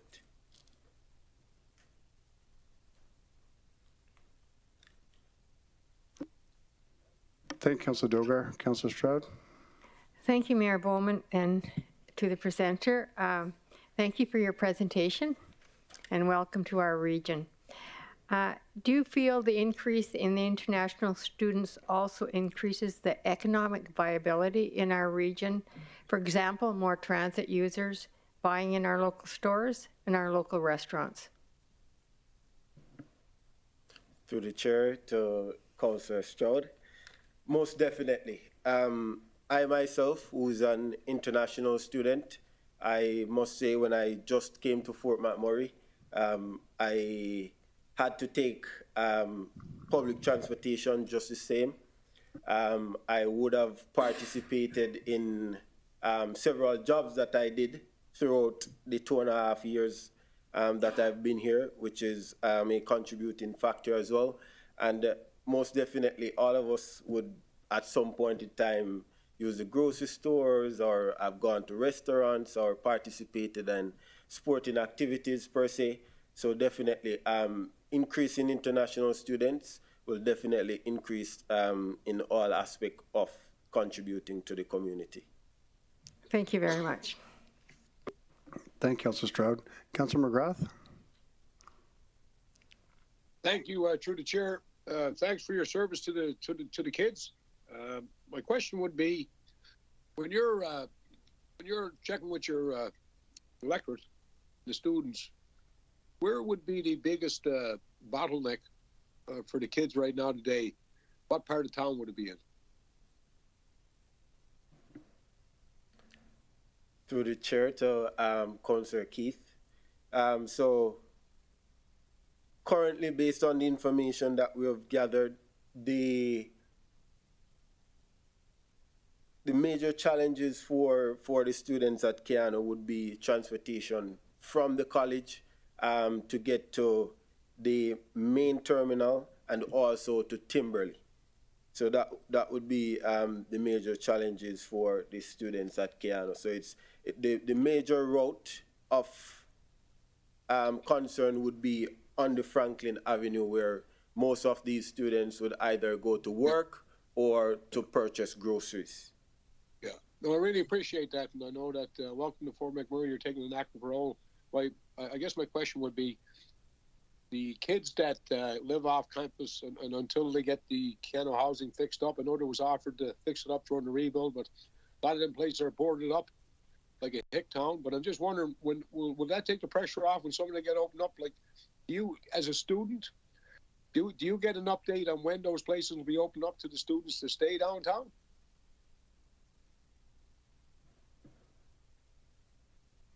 Through the chair to Councillor McGrath. Yes, we, so as a student association, we do have regular meetings with the college in terms of those infrastructures, and almost all those infrastructures are fully occupied with students at the moment.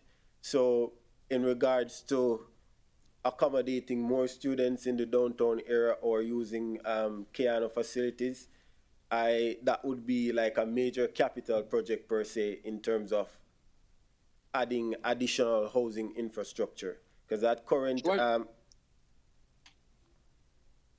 I guess as a student, and you seem like you're quite involved, I guess my questions would be twofold.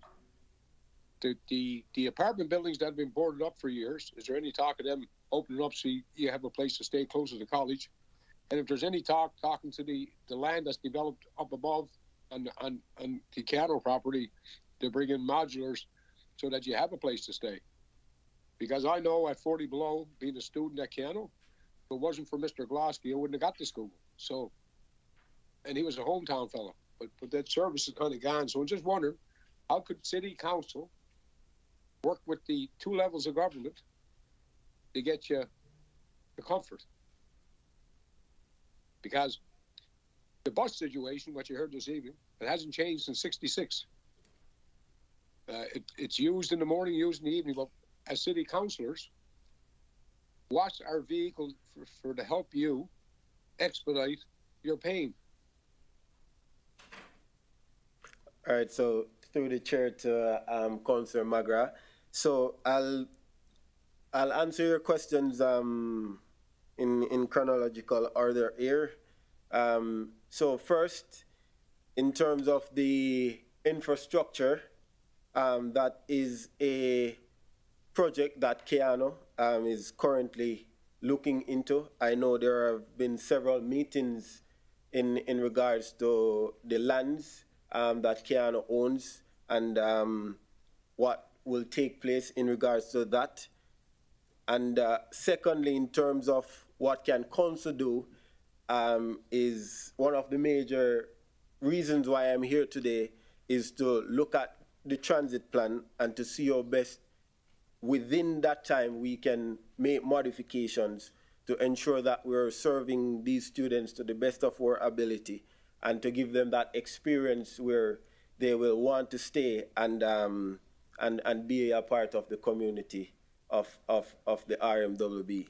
So I guess I'm saying here that for the now, making modifications to the transit plan to allow students to have more frequent travel along the Franklin Avenue region, which is one of the main routes, and also to look at how we can engage the students to ensure that they have the necessary information. Because as I said, it's a good thing that I met with Joel recently, because I didn't know about this app. And I think if we can get those signages and the information very publicly known, even just by coming here today, when Mr. Smith presented, I would have gotten a better picture of what the plan is about, because we can all agree that the document is a very lengthy document, and it's some of the terminologies, especially for persons who may not be of English-speaking background per se as their first language, it might be very difficult to comprehend. Yeah. Well, I appreciate that. I know it's a very unique community. We have to mobilize about 7,000 students in the morning and about 7,000 in the evening. And between that, it's like Walt Disney and Pooch Cove. Anyways, I appreciate what you're doing. And like I say, you know, as an alumni, I really respect the fact that you're up here representing the kids and keep up doing the good work. And if it's like anything we could do to lobby government, that's our job. And even getting them apartments fixed up. If there's some way we can help you with that. We have a lot of stuff here in the community that I don't think we just take it for granted. And, you know, the buses, if you have 1,000 people going up Franklin Avenue from 7 to 9, that's where the buses go. But that app is used in communities. We talked about that app for 5 years. But anyways, God bless you, and appreciate what you're doing for the kids and yourself. Because the better experience we have, more doctors, the more mechanics, the more electricians, more artists, keep up the good work. Thank you, Councilor McGrath, and well done, Mr. Smith. Councilor Banjoko. Thank you, Mr. Mayor, and thank you, Mr. Jason Smith, for the good works and the good representation. Thank you. My question is, do you think we have a good channel of getting feedback from the students as it is now, or would there be benefit to have a sort of channel where you can feed us back as an organization? And I think that might be maybe better if it's a smart way. I know the younger generation appreciate the smarter way of doing things, and I also confirm that we have the post line and all of that, but is that something adequate in your opinion? Thank you.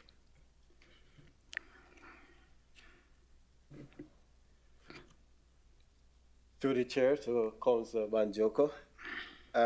So based on previous engagements and the continuous engagement with the students at Keano, I've had several meetings with students who have come to the organization and stated their claims in terms of challenges that they have been having.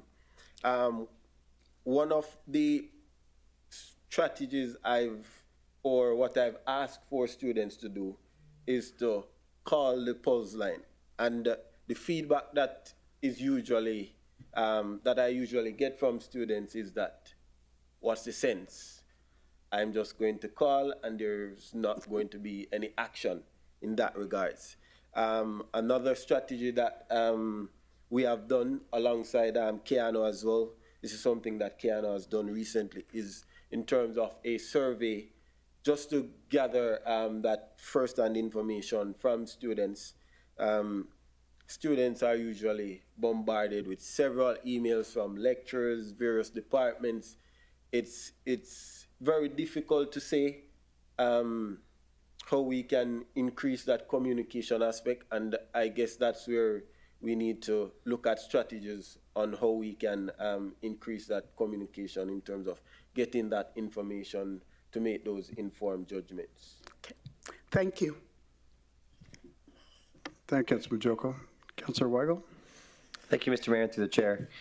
Thank you for the presentation and unbelievable job deciphering and answering Councilor McGrath's and questions. So you're doing awesome.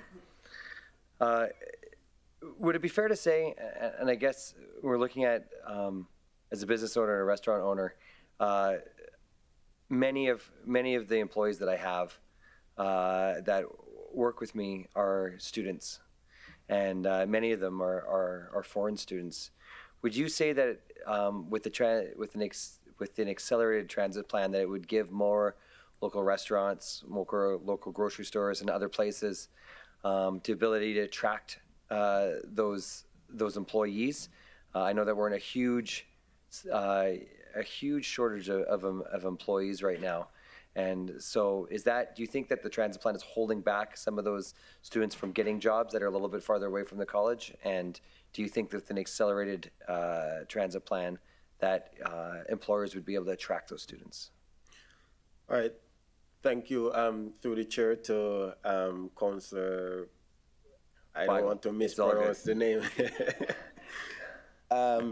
So most definitely, because this is something that we actively do as an organization, is to look at various job opportunities for students, to provide information to students on, just as they land in the community of Fort McMurray, where are opportunities for jobs? Where do you get the best services?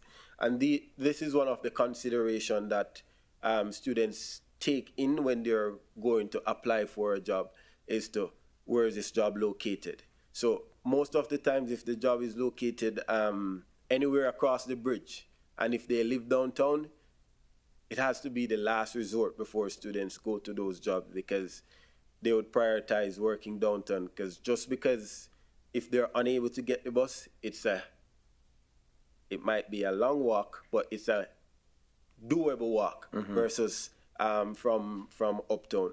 So it is a hindering factor in terms of employers who are in the Timberley and Uptown region for students, for sure. For sure. And would you say, I guess, on the other side too, I've heard of this, and would you, just for, I guess, clarification and just to hear it, do you think that sometimes students prioritize jobs over schoolwork? And so if they say they can't find a school downtown or there's no accommodations downtown to live, they would live uptown where they could work uptown, but because they've now got to choose where they're spending their time because it takes so long to get back and forth, that some of them would prioritize working over school than struggle in their studies based on the fact that it's easy and close to make money, but harder than to turn around and get to school. Through the chair, to Councillor, I think that's definitely something that over the past couple of months, since the government would have eased some of the working conditions for especially international students per se, that you'll find some students who might be prioritizing work, and that's where the college and or organization come into play in terms of keeping students on track in terms of attendance and having those mentorship programs and ensuring that the main objective is met, because at the end of the day, if students do not finish their studies, then regardless of what work they do, it's not going to be sustainable and long-term for the student nor the community, because they won't be able to transition into another phase.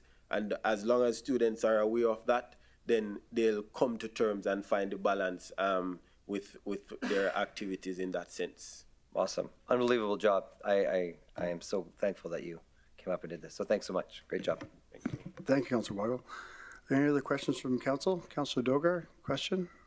Thank you, sir. It's not a question, it is just a information comment that whenever there is a supply and demand for the labor also, if the more labor is available in the form of students, the rates will go down, the businessmen will get cheap labor.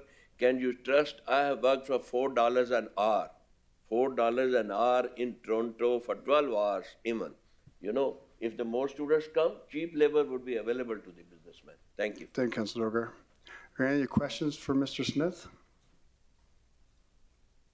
I'm not seeing any, so thank you for your presentation. Excellent. Next, we have the Mayor's Advisory Council on Youth. They're joining us virtually. If council has no objections, McCoy has a PowerPoint presentation they'd like to show. It's approximately 10 minutes. Absolutely, Madam Mayor, Mr. Mayor. Good God. Okay, thank you. So we have Tierra Gonzal Corralegue. Hope I didn't butcher that, Tierra. And Samson Saji and Jean-Luc Eric. Good evening, Mayor and Council. Welcome everyone to the 2023 Wood Buffalo Transit Master Plan McCoy Report presentation. This was done under the supervision of Nicole Martin Dickinson, the Communications Department, Mark Gazer, and completed and led by the following former members of McCoy: Jean-Luc Eric, which is me, Tierra Gonzal Corralegue, Samson Shaji, and Daniel Boulian. So unfortunately, due to the 3-presenter limit, Daniel can't join us, but we'd like to take a moment to just acknowledge his hard work, dedication, and contributions to this project.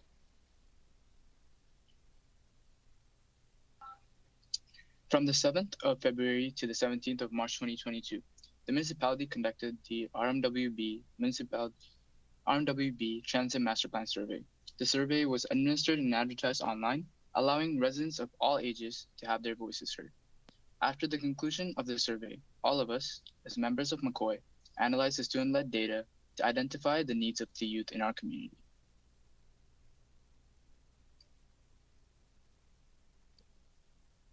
First of all, some important results to note from the survey is that of the 222 respondents, 91.3% were in high school or were parents of a child attending high school.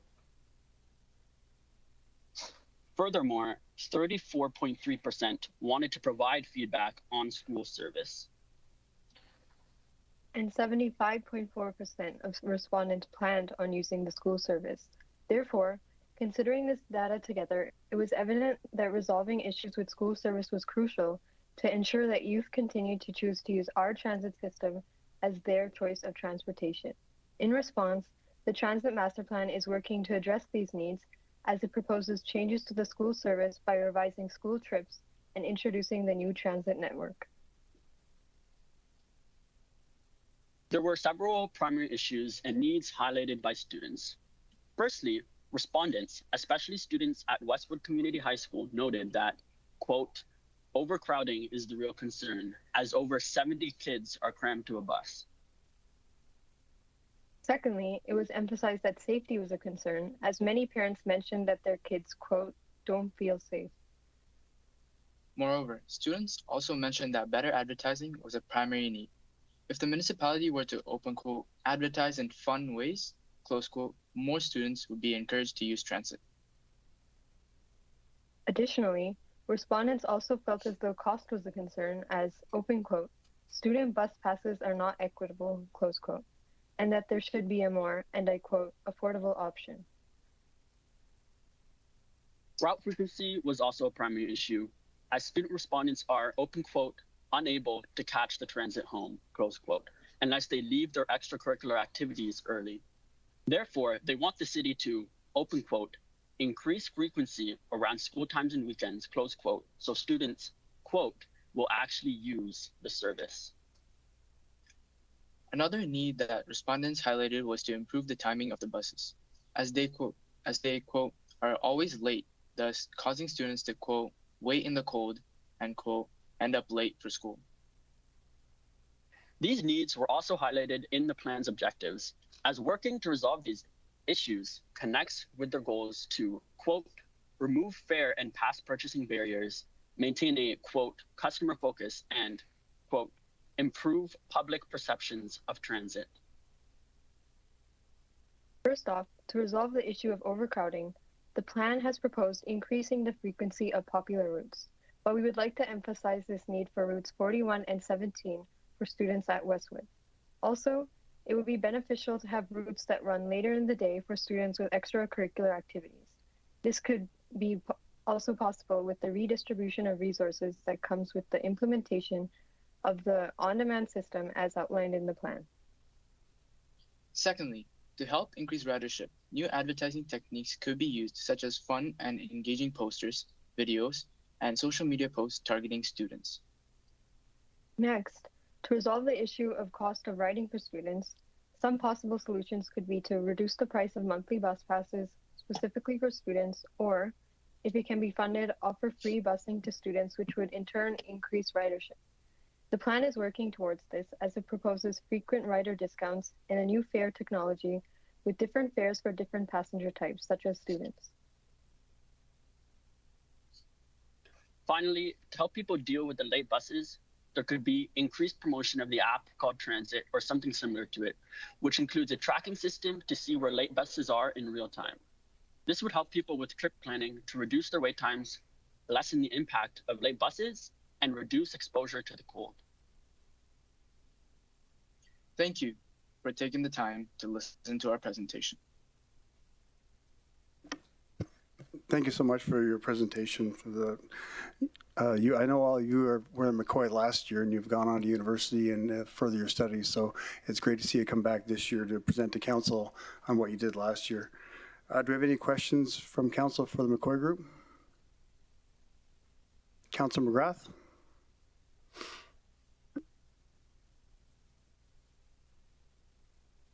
Well, guys, nice to see you come back home.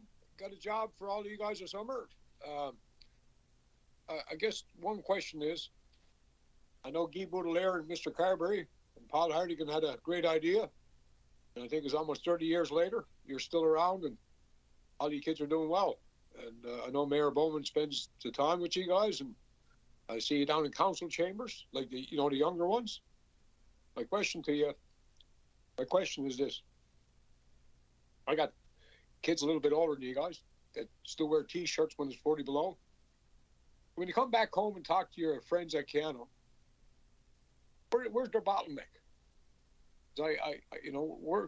Where could your city councilors, as your mom and dad put in these seats to look after you, where's your biggest bottleneck that you hear from your friends?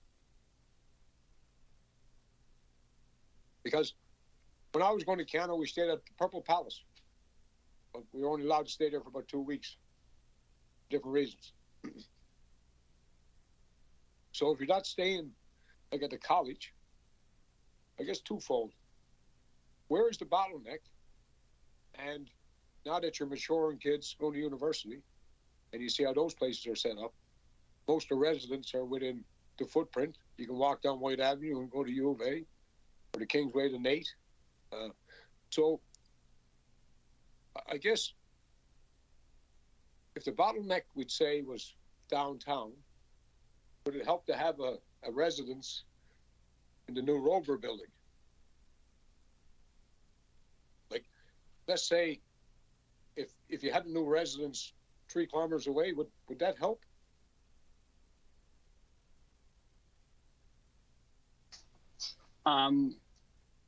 I don't know if we're necessarily equipped to answer things about residences regarding Keano College, but No, I'm just saying as a kid, because I know Stu brought it up.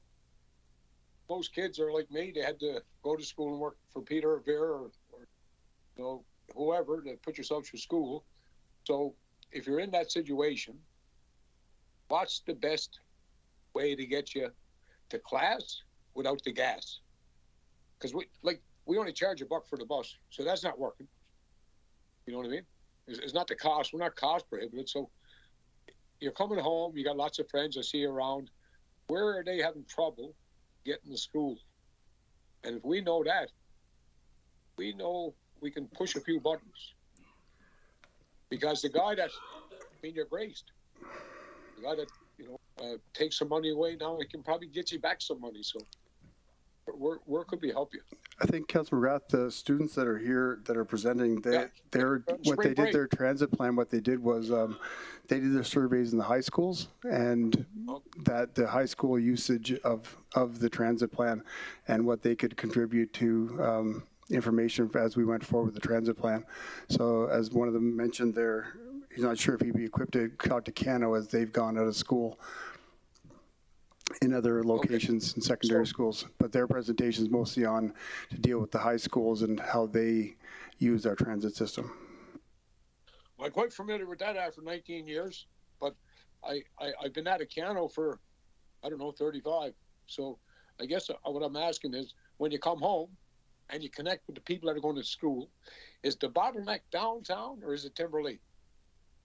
Because I don't like we haven't got a couple of years to get the kids back and forth to school. So I guess I apologize for the question. I know you're just home for the summer.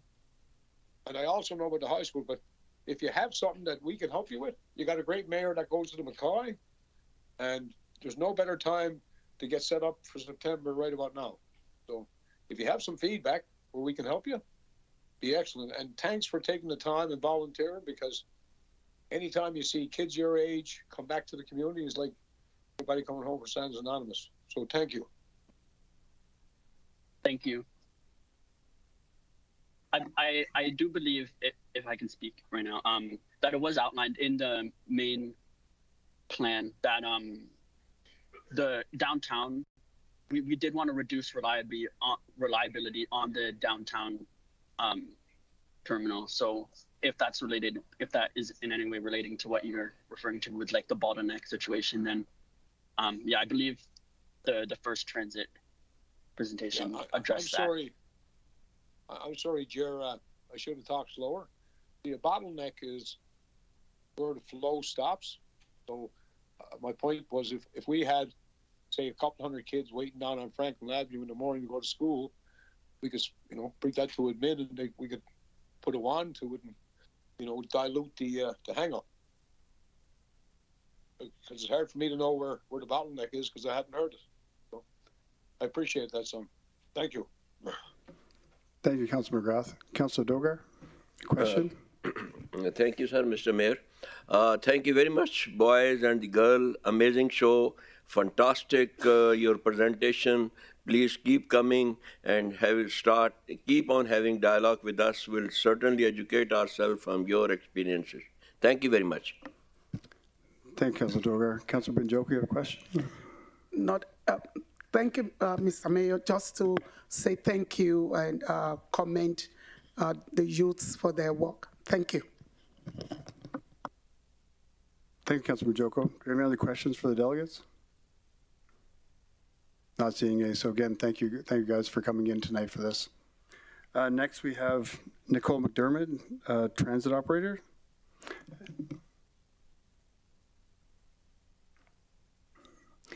And Nicole, if you could just state your name for the record, and just you have 5 minutes to present.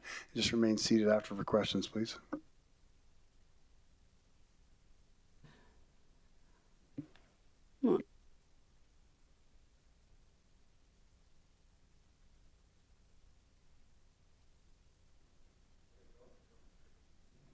Thank you for hearing me, Mayor Bowman and Council.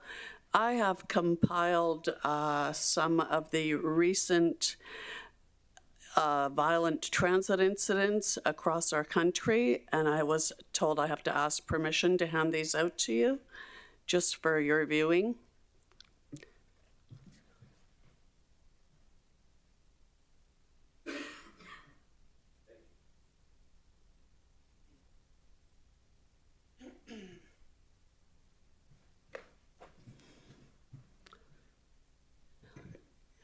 I think that the master transit plan is excellent. However, the thing that they have neglected in the master transit plan, and with the increase in violence across our country, it's not just in the big cities. We have to take into consideration that they should incorporate transit security. It's a public perception. If you don't have security on board buses, you can't increase ridership if people don't feel safe. These incidences are occurring all across our country as well as the USA. Transit operators are being assaulted. We need to feel safe as operators, but the public also. These are your children, grandchildren riding our buses. Fort McMurray in itself is different than most other cities in Canada in that this city basically runs businesses. A lot of the restaurants, stores, they're running on temporary foreign workers. And the way that those temporary foreign workers are getting to work is riding transit. The students at Keano also riding transit. We have all of the high school routes, which I think is an excellent setup. Those students feel safe riding our buses, going to all of the high schools, because the rest of the public, it's strictly them. So that system setup is wonderful. I do agree that we need to have later transit routes because we're not serving the public as well as we should, and we can do better. That's about it. Thank you. Thank you, Nicole. Thank you for the information. Do we have any questions from council? I'm not seeing any, so thank you for the information, Nicole. Appreciate it. Thank you. Next, we have Roy Anthony Pollard. And just say your name for the record, Roy, as well as you have 5 minutes to present, and just remain seated for questions, please. My name is Roy Anthony Pollard.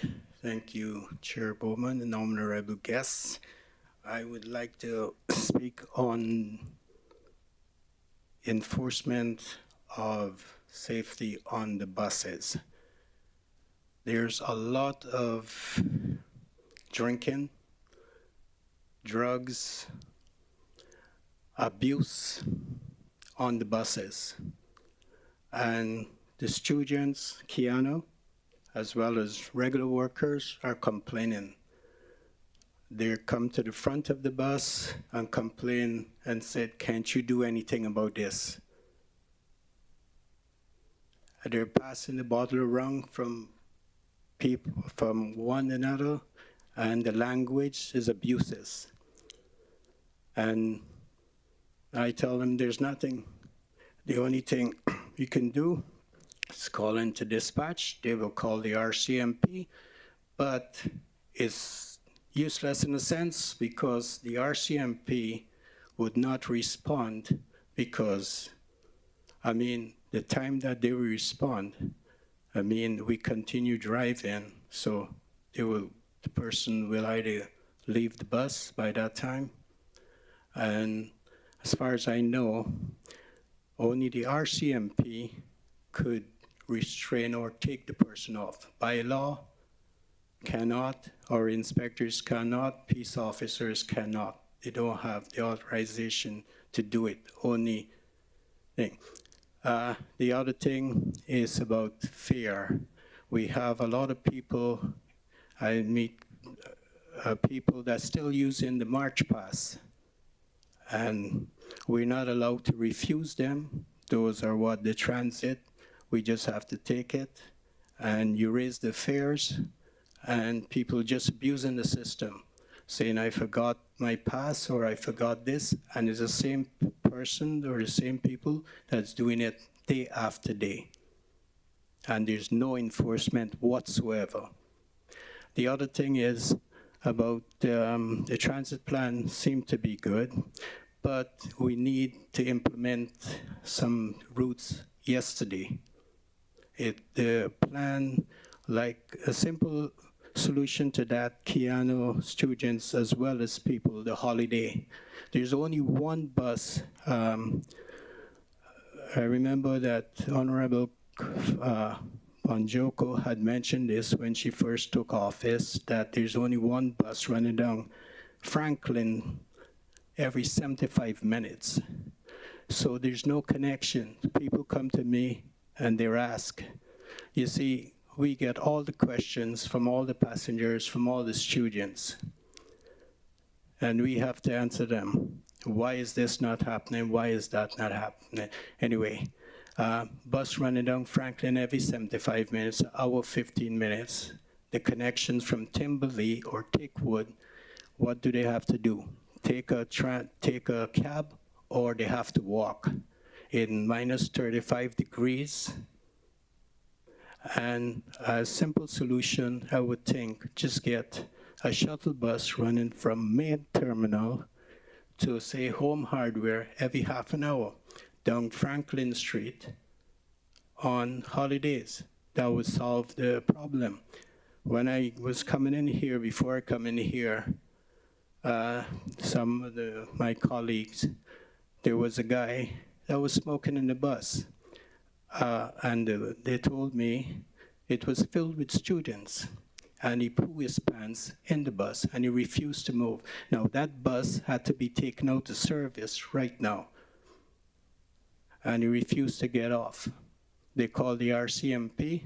I suppose you can't say anything but the RCMP because they have other things to do, right? But the response time of the enforcement, put it this way, there's no enforcement.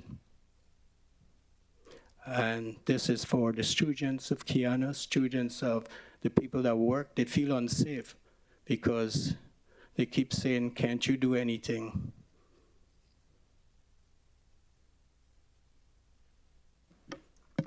Thank you, Mr. Pollard. Do we have any questions from council?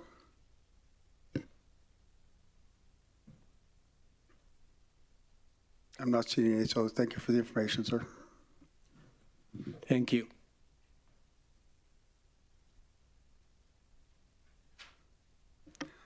And can I have someone make the motion? Councilor Bonjoko? Thank you, Mayor Bowman. I move that the 2023 Transit Master Plan be approved and that administration begin implementation of the plan with all budgetary requests being brought forward during the annual budget process. Thank you, Councilor Bonjoko. Someone second that motion. Councilor Walkwin? Thank you, Mr. Mayor. I second that motion. Thank you. Are there any other further questions or debate points for administration, followed by any comments? Councilor Grandison. Thank you, Mr. Mayor. I'd like to ask administration a couple things based on the information that was just presented.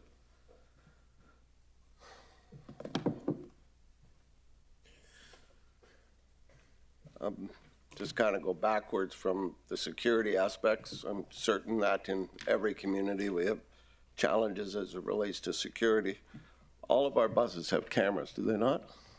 Through the chair to Councillor Grandison, they do. So any of the incidences that were just described to us would be captured on camera? Through the chair to Councillor Grandison, that is correct. Okay, so if we have people on the bus drinking alcohol, so on and so forth, that'd be captured on camera, how would we deal with that situation? As through the chair to Councillor Grandison, in those situations, we would, depending on the severity, we would either pull the tapes, review the tapes, see what could be done differently, learning processes, you know, and if it's RCMP warranted, we'll open a file or start that file with RCMP or with bylaw. So once you hear those complaints, something is, yes, there is an action taken.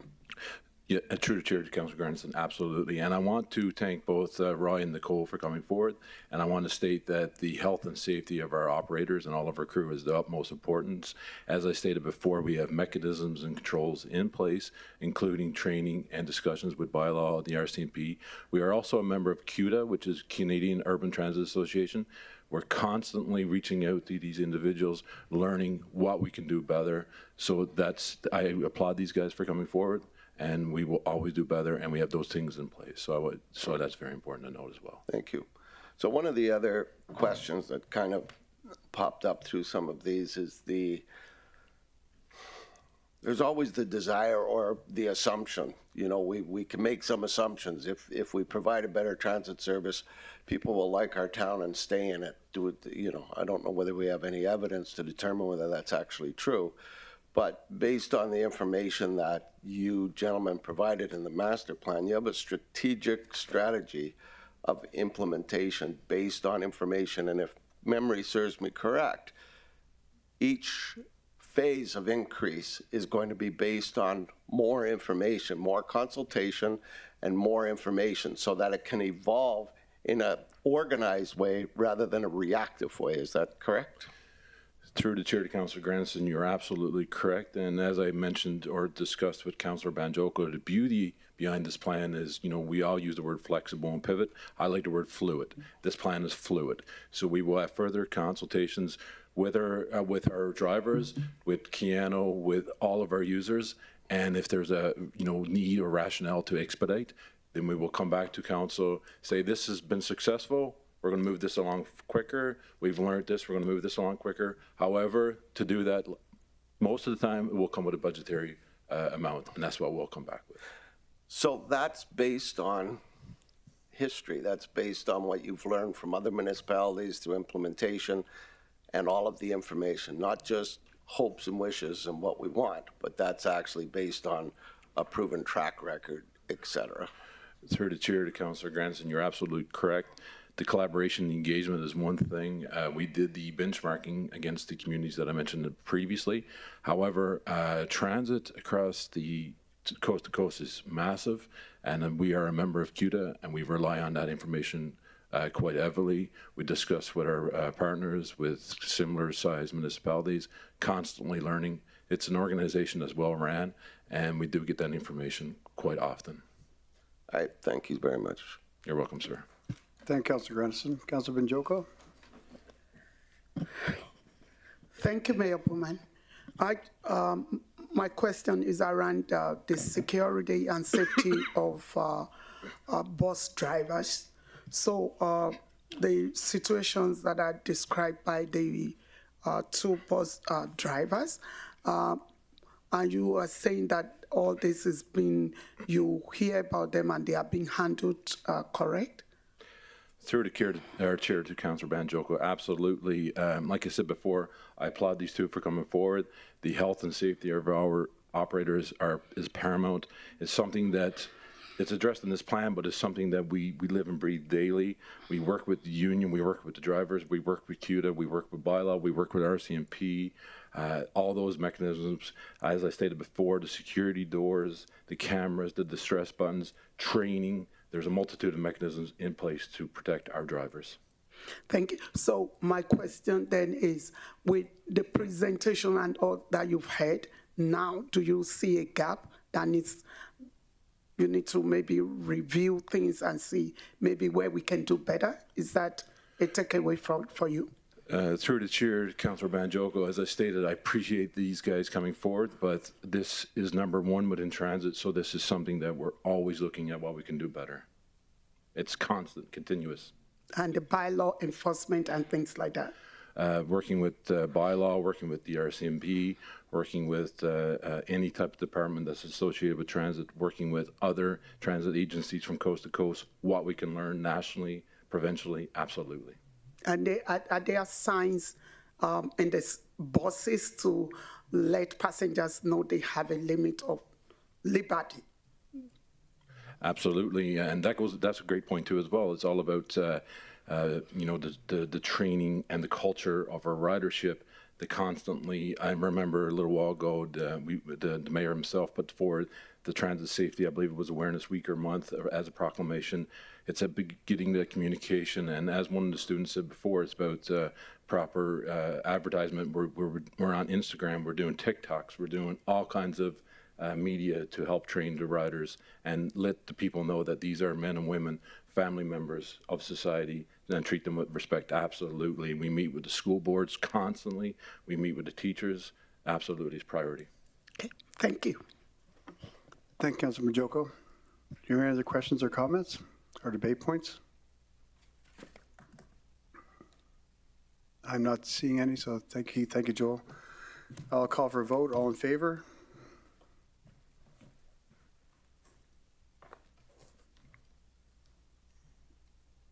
Councilor McGrath. Thank you, sir. That's carried unanimously. I'm sorry, that was a vote against. Sorry.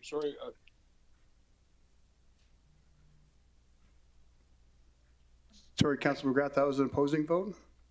Yes, it was. That's correct, Mr. Thank you. So that's carried with one opposed. Right now, we'll take a 15-minute break for council. We'll be back at 8:40. Thank you.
Council, return to the seats. We can continue the meeting, please.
Welcome back, everyone.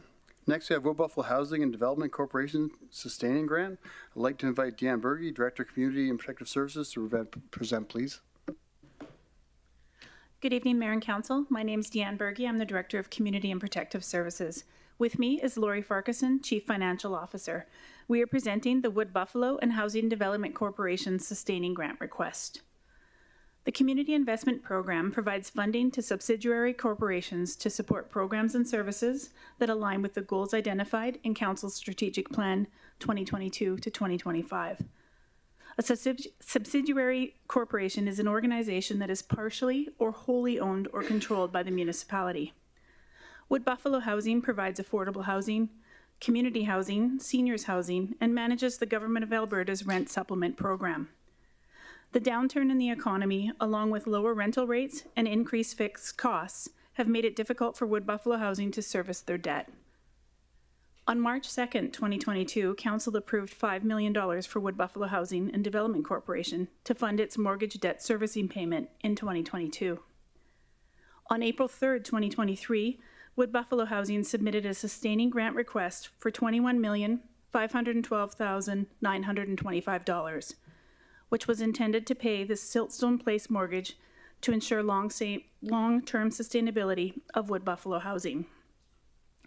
The application was reviewed by administration and a cost-benefit analysis completed by the Finance Department, which revealed that it would be a more financially prudent approach to fund the 2023 mortgage payout for Creekside and Delta buildings, which are renewable in August 2023, thus avoiding a penalty payments, and to support the 2023 mortgage payments for Siltstone Place, given that the interest rate for Siltstone Place mortgage is lower than the current return on municipal investments. I'll turn it over to Lori. Thank you, Deanne.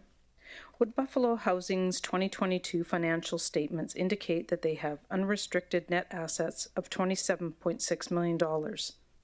While their grant application indicates that they plan to use $12.5 million to pay off mortgages as they become eligible for renewal, the administrative recommendation includes funds to pay out the principal mortgage for the Creekside and Delta mortgages for a total of $5 million. This would result in an unrestricted net asset balance of more than $20 million remaining. In addition, there are restricted assets in excess of $13 million, $11 million of which is identified for capital replacement and/or major repairs. Paying the two mortgages is a reasonable approach as the mortgage interest rates are not favorable. In addition, this will increase the annual cash flow for operations by approximately $594,000 annually, further eliminating debt servicing. The annual operating budget for Wood Buffalo Housing and resulting cash flow concerns includes debt service for the Siltstone mortgage. As Deanne noted, the grant application requested the payout of this mortgage, which is not recommended. The mortgage interest rate is 2.39% with a term due date of September 1st, 2026. At present, RMWB interest rates on cash balances average 4 to 5% interest monthly. To pay out the mortgage early would result in penalties of approximately $900,000 and a principal payment of $21.5 million, in addition to the lost interest revenue that RMWB would realize. As a consolidated entity, it is more profitable to retain the mortgage while earning interest on our cash balances and investments and provide Wood Buffalo Housing funding to address their annual mortgage payment for Siltstone. Wood Buffalo Housing's 2023 budget also includes investments in physical assets. Nearly $3.8 million in repairs and maintenance and $788,000 in contributions to capital reserves. While we appreciate Wood Buffalo Housing's long-term asset management plan, currently their financial statements and annual budget do not indicate a financial crisis, which is reflective of the administrative recommendation. Back to you, Deanne. Thank you, Lori. The administrative recommendation is that a sustaining grant of $6,475,124 be allocated to Wood Buffalo Housing and Development Corporation for 2023 from the Emerging Issues Reserve. That concludes our presentation. Thank you. Thank you. Do we have any questions from council?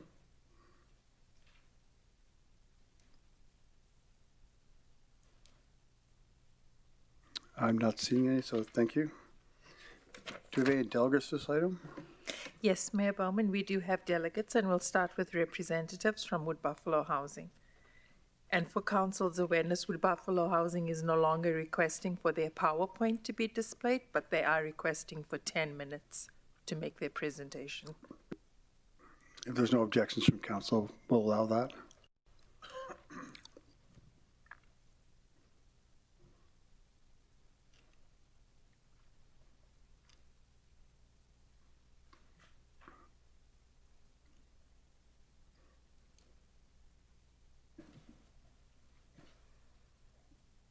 Whenever you're ready, thanks. Thank you, Mayor.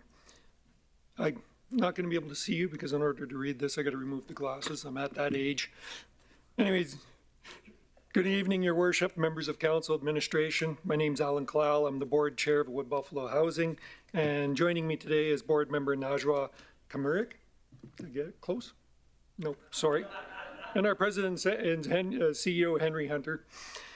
We also have several of our board members and management team joining us in the gallery to show their support for the issues that is critical to the future and the long-term sustainability of Wood Buffalo Housing. We'd like to thank you for your ongoing support, for the opportunity to speak to you regarding administration's recommendation, as well as our real concern around the long-term sustainability of Wood Buffalo Housing. In 2021, the municipality established Wood Buffalo Housing as an arm's-length Part 9 subsidiary of the municipality. You own us. And from a loan of $450,000, less than $500,000, we now manage municipal assets on your behalf with a replacement value of $500 million. In the past 22 years, we've never received an annual operating fund from the municipality. The rent received from our properties is meant to sustain us, but as you know, this has become increasingly challenging since the economic recession began in 2014. Administration's recommendation would help us deal with 2023, but it does not address the real issue of long-term sustainability. It's impossible to plan with short-term funding. This limits our ability to budget and deal with deferred and planned capital projects that are necessary to maintain your municipal assets.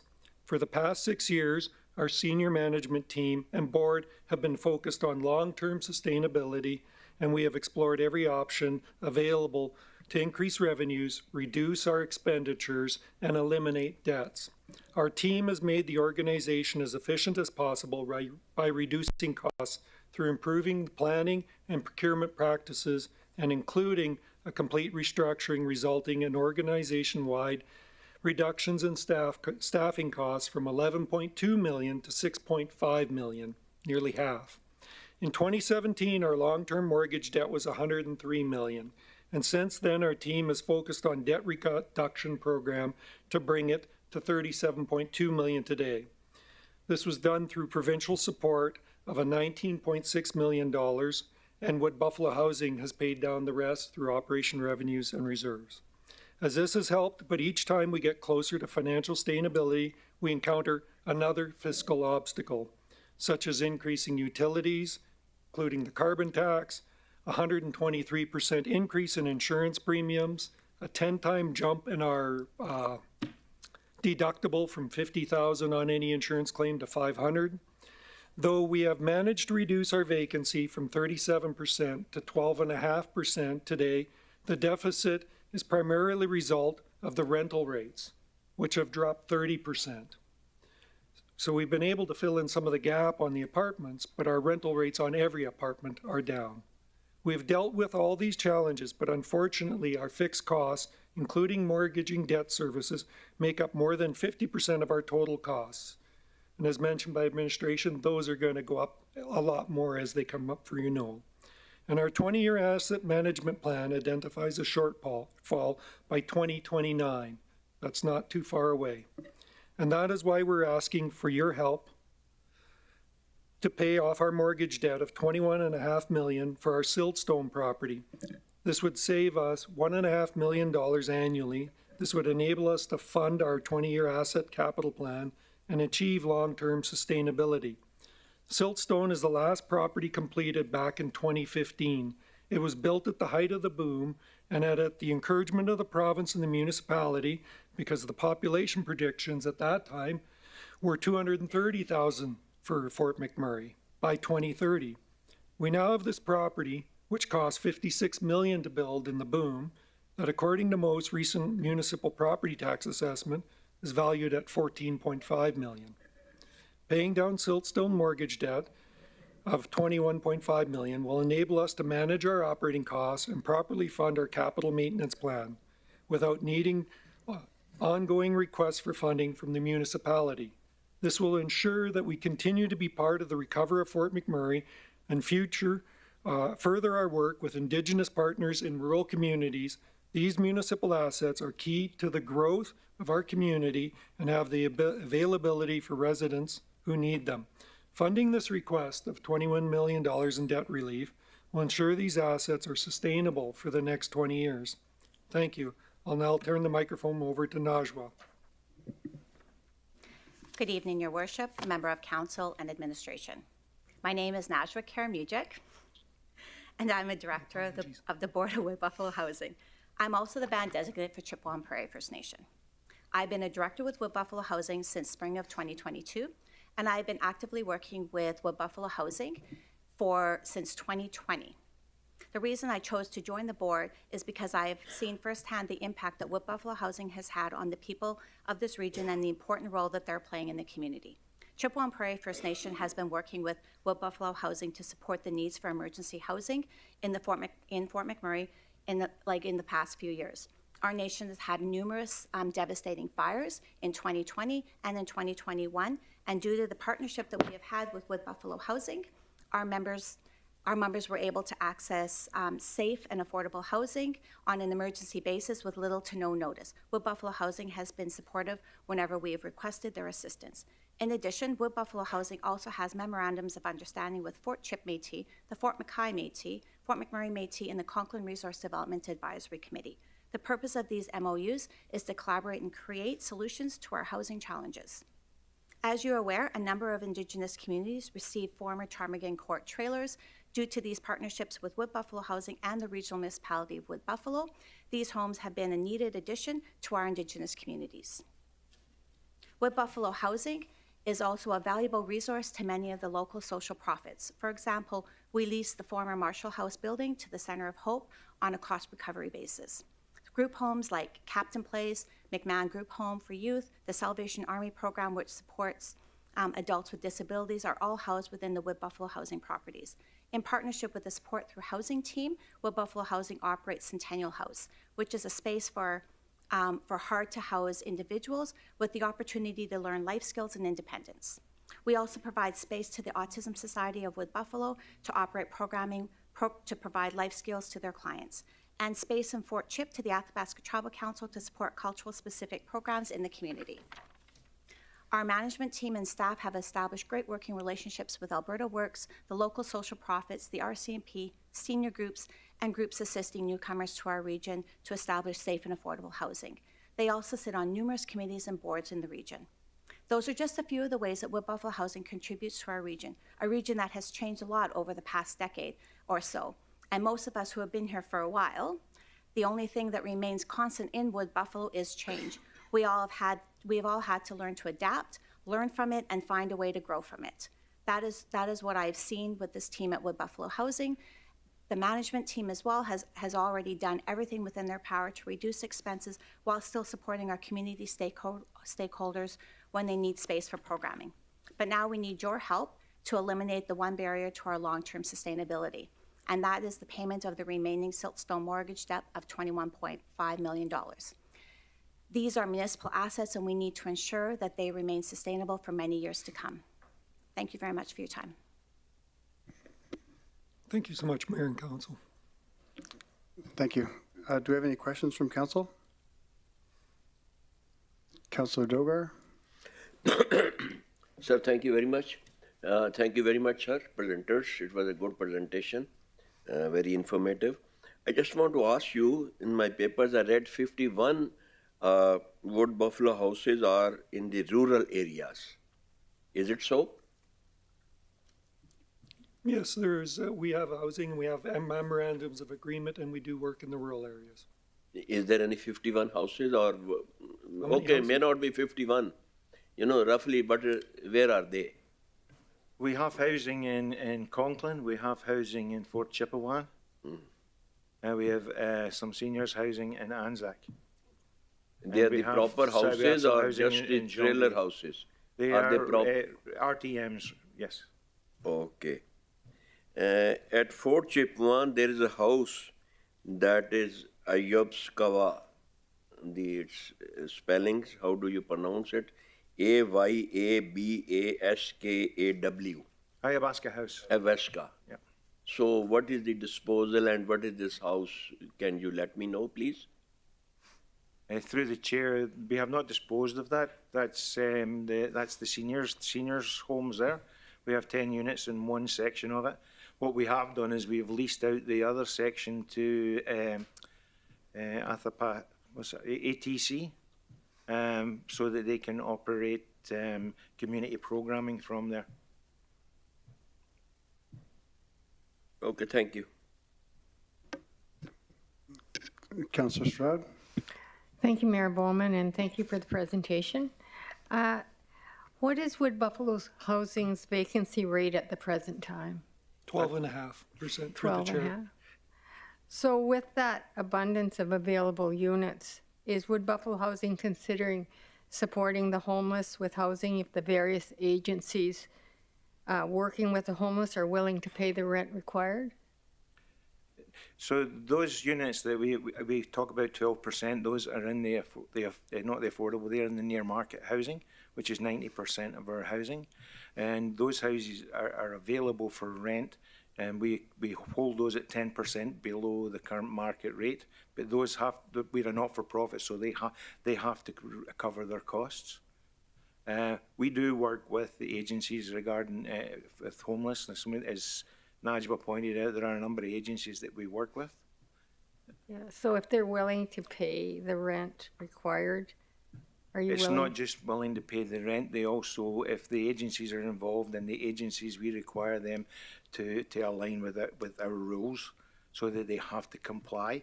Yeah. And, you know, what Najwa talked about, you know, this work that we done with CPFN, and the reason that was successful was that Najwa was there. If there was an issue, in the middle of the night, that issue was solved, it was sorted, and it was dealt with right Yeah, away. that's understandable. I'm just saying, you know, providing they follow the rules, that there is housing available.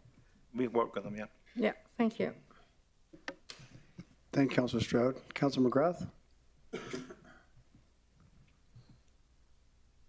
Thank you, through the chair. Thank you, Henry, and your board. I know that she's come a long ways under your leadership, and we've had a few differences of opinion, but appreciate you stuck around with one of the guys. And the question I got for you, Henry, how can we as councillors, now we know we're not going to get any lobbying done between now and September, but how can we, I guess, help you get that 12% and get the funds that we need to place the people. And I know that's a lengthy process to, I guess, explain, but if we, as councillors, where would the urgency be to get some funds to help the families that are out on the wait list? So, and there's not much you can do, I know that, right? So through the chair, Mayor and Council have always been helpful when meeting with the provincial officials and pushing for additional community housing, because we, as we've pointed out previously, we are short of community housing in this community, and we've been lobbying since 2019 for additional community housing, and that's where we really need to keep the focus.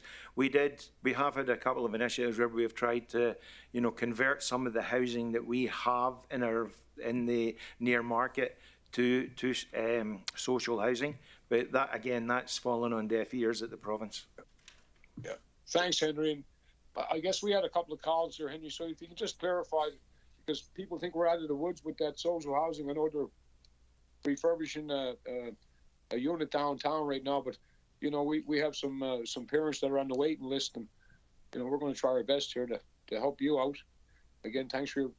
But the difference between the place that's getting built now, that's just a temporary, and what you provide is long-term housing solutions to sustainability. Correct, yes. It's through the chair, sorry. Thank you, Mr. Hunter, and thank you to your board and the residents. Thank you. Thank you, Councilor McGrath. Councilor Benjoko. Thank you, Mayor Bowman, and thank you, Henry, and the entire team for, I know it's a lot of work behind all this. I was also wondering, the 12% vacancy that we currently have, are those the units that are for regular rent, or some all the low-income houses are filled? Through the chair, yes. Okay. So, is there any other thing we can do, you can do to fill or to reduce because 12% is still high. I just don't remember what you had this time last year. In comparison, is it getting better? So, through the chair, our vacancy rate, we've brought our vacancy rate down. It's after COVID, it was up over 20%. So we've been regularly bringing it down. But unfortunately, as we bring it down, rental rates in the community are starting to sort of go up a little bit. But we're mandated with our agreements with the provincial government to keep our rental rates 10% below the market. So we are 10% below the market right now. Okay, thank you. And the other thing as well is that we are 10% below the market based on CMHC's rental rate survey, which is done the year previously. So we're a year out of date before we even get the 10% below. Okay, and thanks for that you're reporting about 8% higher occupancy as at now. Thank you. Thank you, Councilor Benjoko. Councilor Grandison. Thank you, Mr. Mayor, through the chair. Thank you for your presentation and information. I certainly see the value of Wood Buffalo housing in our community and all of the various different programs. If I'm understanding all of the material I've read and what you're really talking about in terms of long-term sustainability, it's an ability to be able to plan repairs, plan maintenance, plan capital, replacement, all of those things that you're really looking for is the ability to get that long-term sustainability in the picture. Is that correct? Yes, through the chair, Councillor Grandison. Yes, so when we got the funds last year, that enabled us to actually renovate and put into place 14 townhouse units and get them repaired. But when we're just scrambling to do operating and only operating, maintenance gets deferred. So we actually brought 14 more townhouses, which are very popular, back into the community and into use at 10% below market. Right. So again, if we could get a longer term plan in place, which is why we're asking for the alleviation of the debt, It doesn't necessarily, you know, if, as long as it's funded, doesn't have to be with penalties. It, you know, if the money's set aside and promised, then, and that is done, then we can get on with dealing with making sure units are properly repaired and maintained. They are starting to age. You know, we are getting to 15 and 20 years on some of the units. And through the chair, can I just add to that, is that just to add to the comments that were made by Deanne and Laurie, you know, is it urgent right now? No. But as a responsible CEO, I've brought forward this as an issue. What we have had is we have, in 2016, we have a loan coming due that we don't have the money to pay. And in 2029, we also have an asset management plan which doesn't have money to continue with the maintenance of our properties. So those are two, what I've seen as two major obstacles that we've got coming forward. I brought this forward in 2021 to the then administration.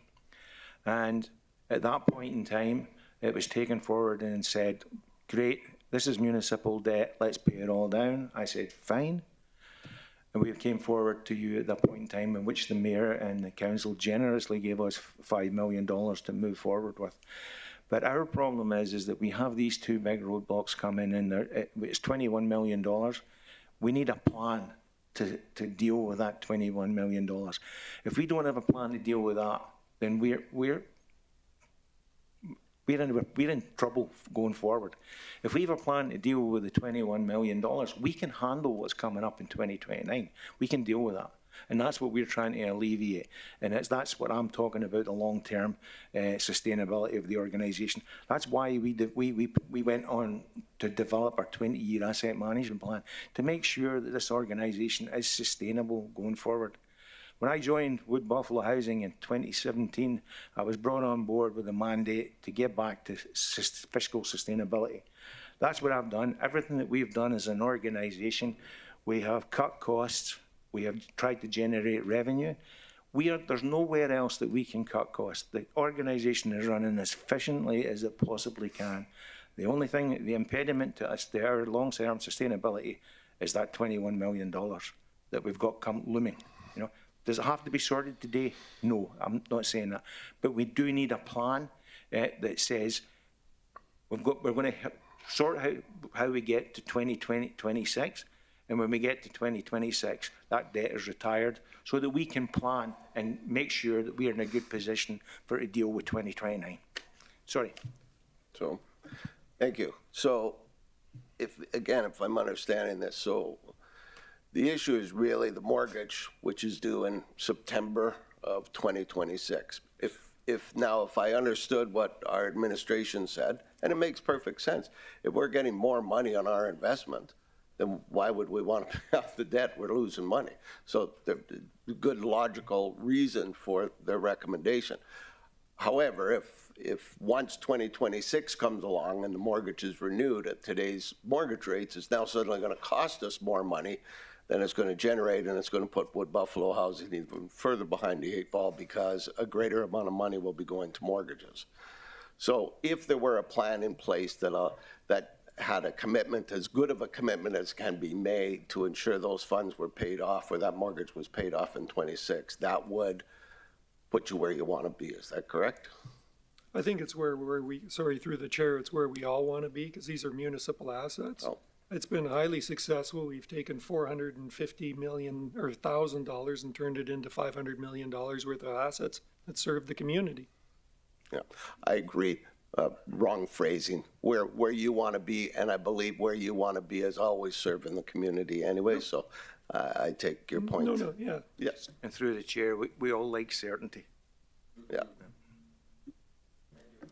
Thank you, Councillor Grandison. Councillor Ball. Thank you.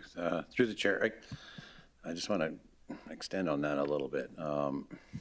So a long-term plan is great, but 2026 isn't that long. It's only a couple of years from now. That's not a long-term plan. So are you, I don't know, give me an example. 10 years, if we said, you know, this council would like to pay the mortgage for the next 10 years, is that what you were looking for? Is that what would work versus paying it all out today? that makes you sustainable, that covers that debt. Through the chair, you know, what came forward from administration is great. That takes us, that'll help us with our debt service for the next 3-4 years.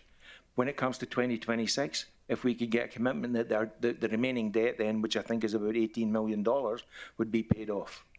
And that allows us to go forward. But it allows us to go forward from today to start looking at what we need to do to make sure that we have funding in place in 2029 to continue with our asset management plan and maintain our assets through for the next 20 years. Okay, perfect. Thank you. Thank you, Councillor Ball. Councillor Dogar? Sir, thank you very much. Thank you very much for the presentation.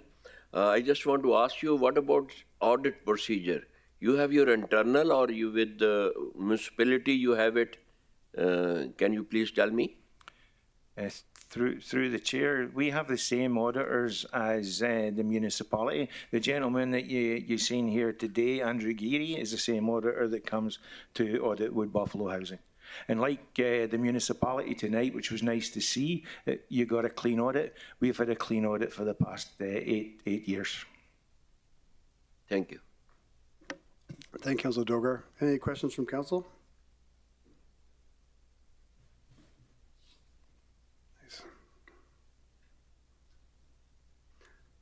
I'm not. Thank you, thank you, Alan, Najwa, and Henry.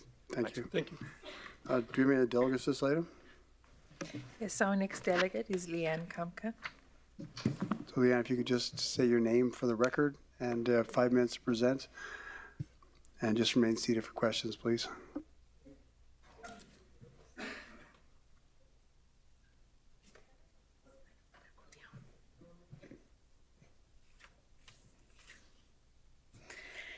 Good evening. My name is Leanne Kamka. I'm the president of the Fort McMurray Ukrainian Cultural Society.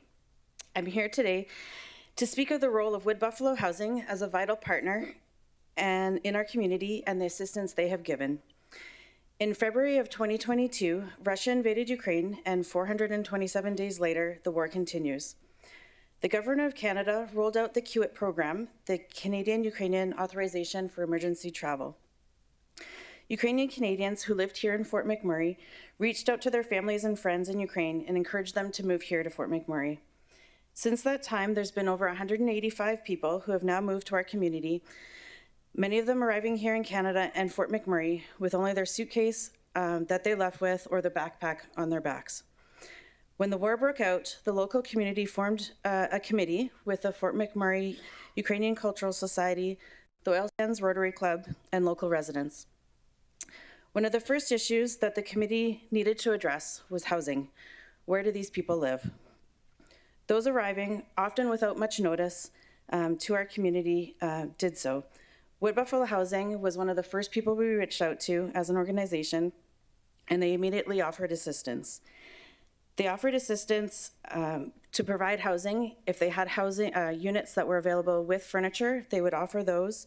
If not, they would offer units without furniture. They were often on very short notice.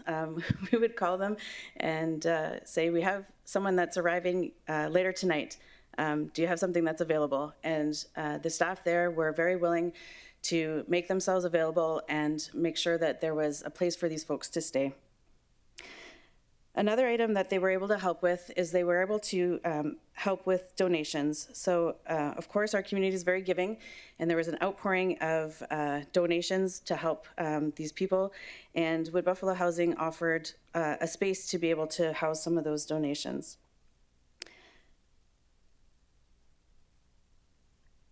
Since many of the newcomers, so a number of other things that the Wood Buffalo Housing has been able to do is, because a lot of the newcomers are living in Timberlea and some of the housing units there, we make use of the Meadow Creek Village Community Hall for many of the gatherings. When the Alberta government expanded the subsidies that are available to Ukrainians, they were the first ones to reach out to us and encourage the folks living in those units to come and make use of those subsidies. They have been a vital partner to make sure that the newcomers are able to settle in Fort McMurray, have a place to live with their families, with their children. And as as newcomers continue to come, they continue to offer those spaces for newcomers arriving here. So I'm just here to say that Fort McMurray, the Wood Buffalo Housing have been a vital partner in making sure that we can welcome people to our community and have a place to live and a roof over their heads. They've been very important to inviting people to our community and helping our community grow. Thank you, Leanne. Really appreciate it. And great kind words for the group. And thanks for everything you do with the Ukrainian Group Association. And always anything I can do to help, let me know. Do we have any questions for the delegate?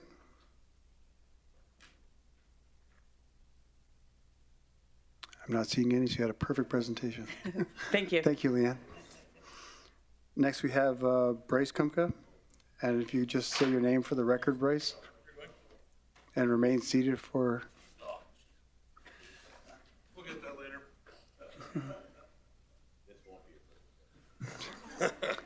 If you could just say your name for the record, Bryce, and just remain seated after 5-minute presentation. I have to ask Leanne one thing. Which children are you getting?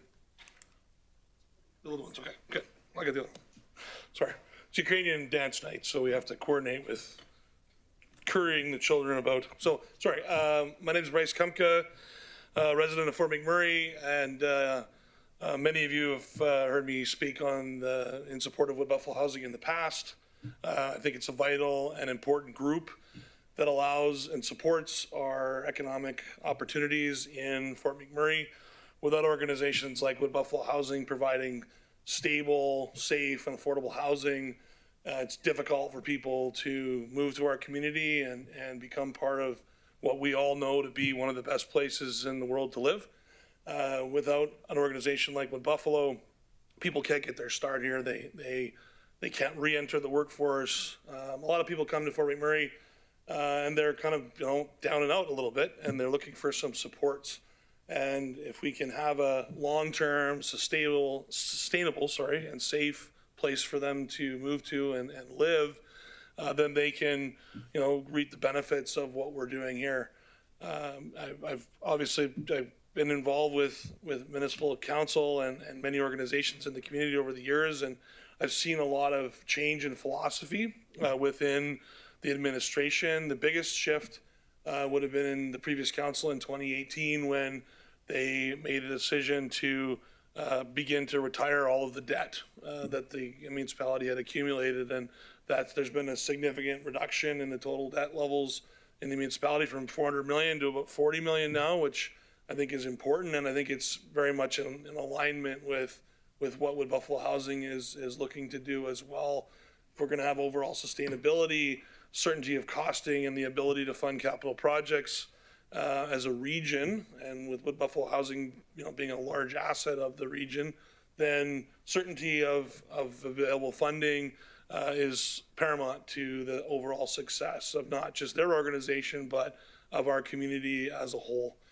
So I'd ask that you support long-term funding for Wood Buffalo Housing beyond the scope of just this year. I think the delegates from the organization kind of laid out what their thoughts are on that, but I think it's so important for organizations like Wood Buffalo Housing to have long-term funding stability, and if they can achieve that sustainability by the retirement of debt, then that makes them sustainable for decades, not just for the next 3 years or 5 years. And I think that was what will really be a foundational piece within our community. So those are my thoughts on the topic. Thanks, Bryce. I appreciate the presentation. Do you have any questions from council? Not seeing any, so I guess you can go pick up your kids. Thank you. Thanks, Bryce. Do we have any other delegates this item?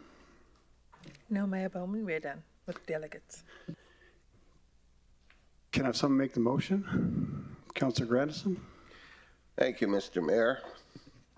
I'd like to make the motion that the municipal council approve the funding in a total amount of $21,512,925 to be paid out in 2 stages. In 2023, $3,089,642 for the 2023 Creekside mortgage payout. $1,919,310 for the 2023 Delta mortgage payout. And then $1,466,124 for the 2023 Siltstone Place annual mortgage payments for a total of $6,475,076 for 2023. No, I'm reading the new motion that I'm putting on. In 2025, prior to year end, that $15,037,849 be paid towards the Siltstone Place mortgage renewal for a total of $21,512,925 total.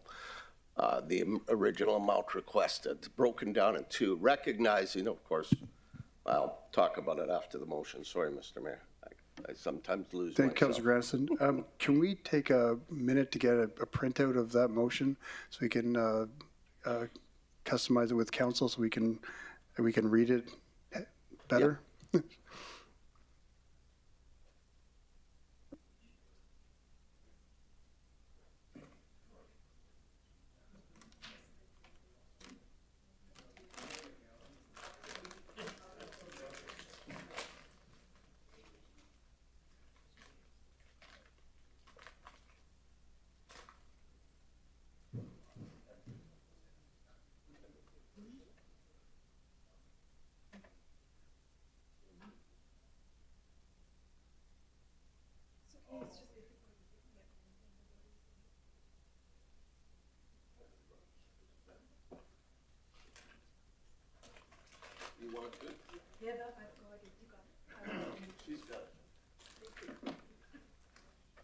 I had it, now everybody else has got it. Yeah, so.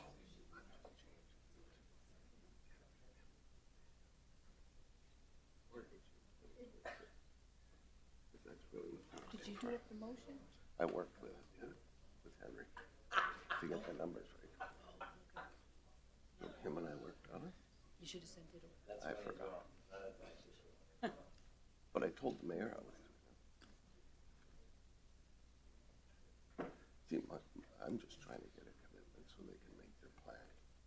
And then they won't have to come and knock on our door anymore. And that makes sense. Yeah. I like that. And I'm trying to do it at the end of 2025 because we're still in council. If I put it to 26, different council, and you have to re-educate the whole new council. That's why I want it done by the end of 2025. And then it's us making the decision. Jane will still be here, but whether she remembers.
Has everyone had a chance to read over the motion? Yep.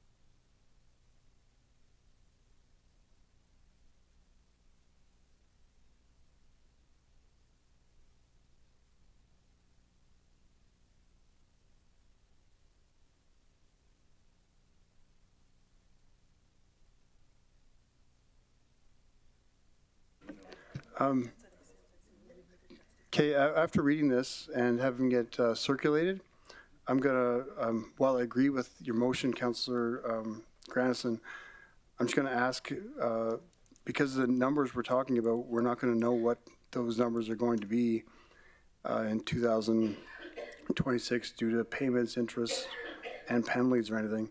So would it be agreeable if maybe we, with the intent of this motion, that we took on this debt and we, so we could give Wood Buffalo Housing that confidence and sustainability they want, but ask administration to come back with the correct numbers to work on this? Because right now, I'm not sure if these numbers will work exactly to what the intention is. Would that be agreeable? I believe it would be, Mr. Mayor, as long as it satisfies and gives them the confidence so they can have that sustainability planning. I think that would be fine. Okay, so is council in agreement that we defer this to administration to come back with a plan for us here? Yep. Just through the chair, I might make just a suggestion to council that it might be beneficial for council to pass the motion as recommended in terms of the 2023 funding, the $6.4 million and change for 2023. That allows us to move forward with that, with the addition to refer the rest of the funding needs of Wood Buffalo Housing back to administration to come back to council with a plan to have that debt retired in 2026. That allows us to work out what the numbers may be and bring back accurate numbers to council rather than trying to do this on the fly based on the request number and dividing it over the years. That would be fine. So having said that, I need then to amend the motion to. You can withdraw the motion you put on the floor. So just and then- withdraw it? Yeah, and then do the next one. All right. We will withdraw the said motion. And do I need to read it? Withdraw it? Withdraw the motion that the municipality council approve funding in the amount of $21,512,925 to be paid out in 2 stages in 2023. $3,089,642 for the 23 Creekside mortgage payout, $1,919,310 for the 23 Delta mortgage payout, $1,466,124 for the 2023 Silstone Place annual mortgage payments, for a total of $6,475,076 total in 2023. In 2026 or 2025, if, wait a second, how's that right? Yeah, has to be within the term of city and council. $15,037,849 is towards the payout of Silstone Place mortgage on renewal for a total of $21,512,925 total. Be withdrawn so that administration can return with the appropriate number after the fact. Thank you, Councillor Grandison. It's a mouthful. Councillor Weigel? I'll second that motion. You don't have to. No seconding. Councillor Stroud? I'll make the motion for the We, $6 million. We have an amended motion with I realize Al's read it out. Is there another amended motion to that? No, so now we don't have any motion on the floor. Right. Councillor Ball, I believe, is another motion that he wants to Oh. bring forward that'll speak to the next step. Okay. Councillor Ball. Swing at it. I move that the sustaining grant of $6,475,124 be allocated to Wood Buffalo Housing and Development Corporation for 2023 from the Emerging Issues Reserve, and that we refer back to administration to work with Wood Buffalo Housing Corporation to retire the debt for Siltstone in 2026.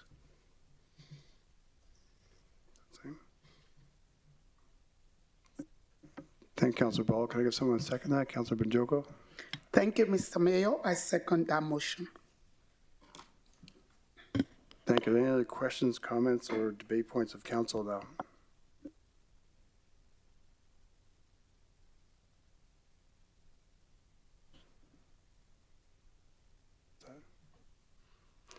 Councillor Stroud?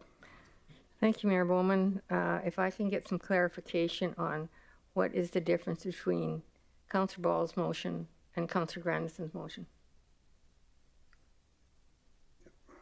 Go ahead. Just through the chair to Councillor Stroud, the difference is that it would allow us to have an accurate calculation of what the retirement fund amount required to retire the debt in 2026 would be. The residual 15,037,849 in Councillor Grandison's motion probably does not match up with what that retirement amount would be in 2026. So it would allow us to work with Wood Buffalo and make sure that we have that number. Thank you. Thank you, Councillor Stroud. Councillor Dogar? Thank you very much, sir.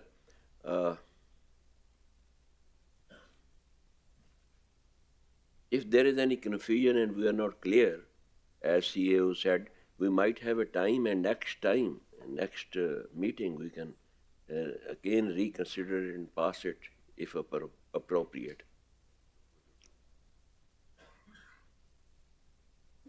Thank you, Councillor Dogar.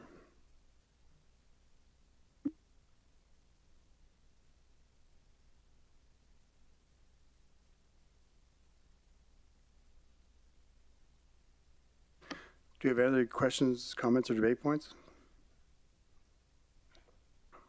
Not seeing any, I'll call for a vote. All in favor? And that's carried unanimously. Thank you, everyone.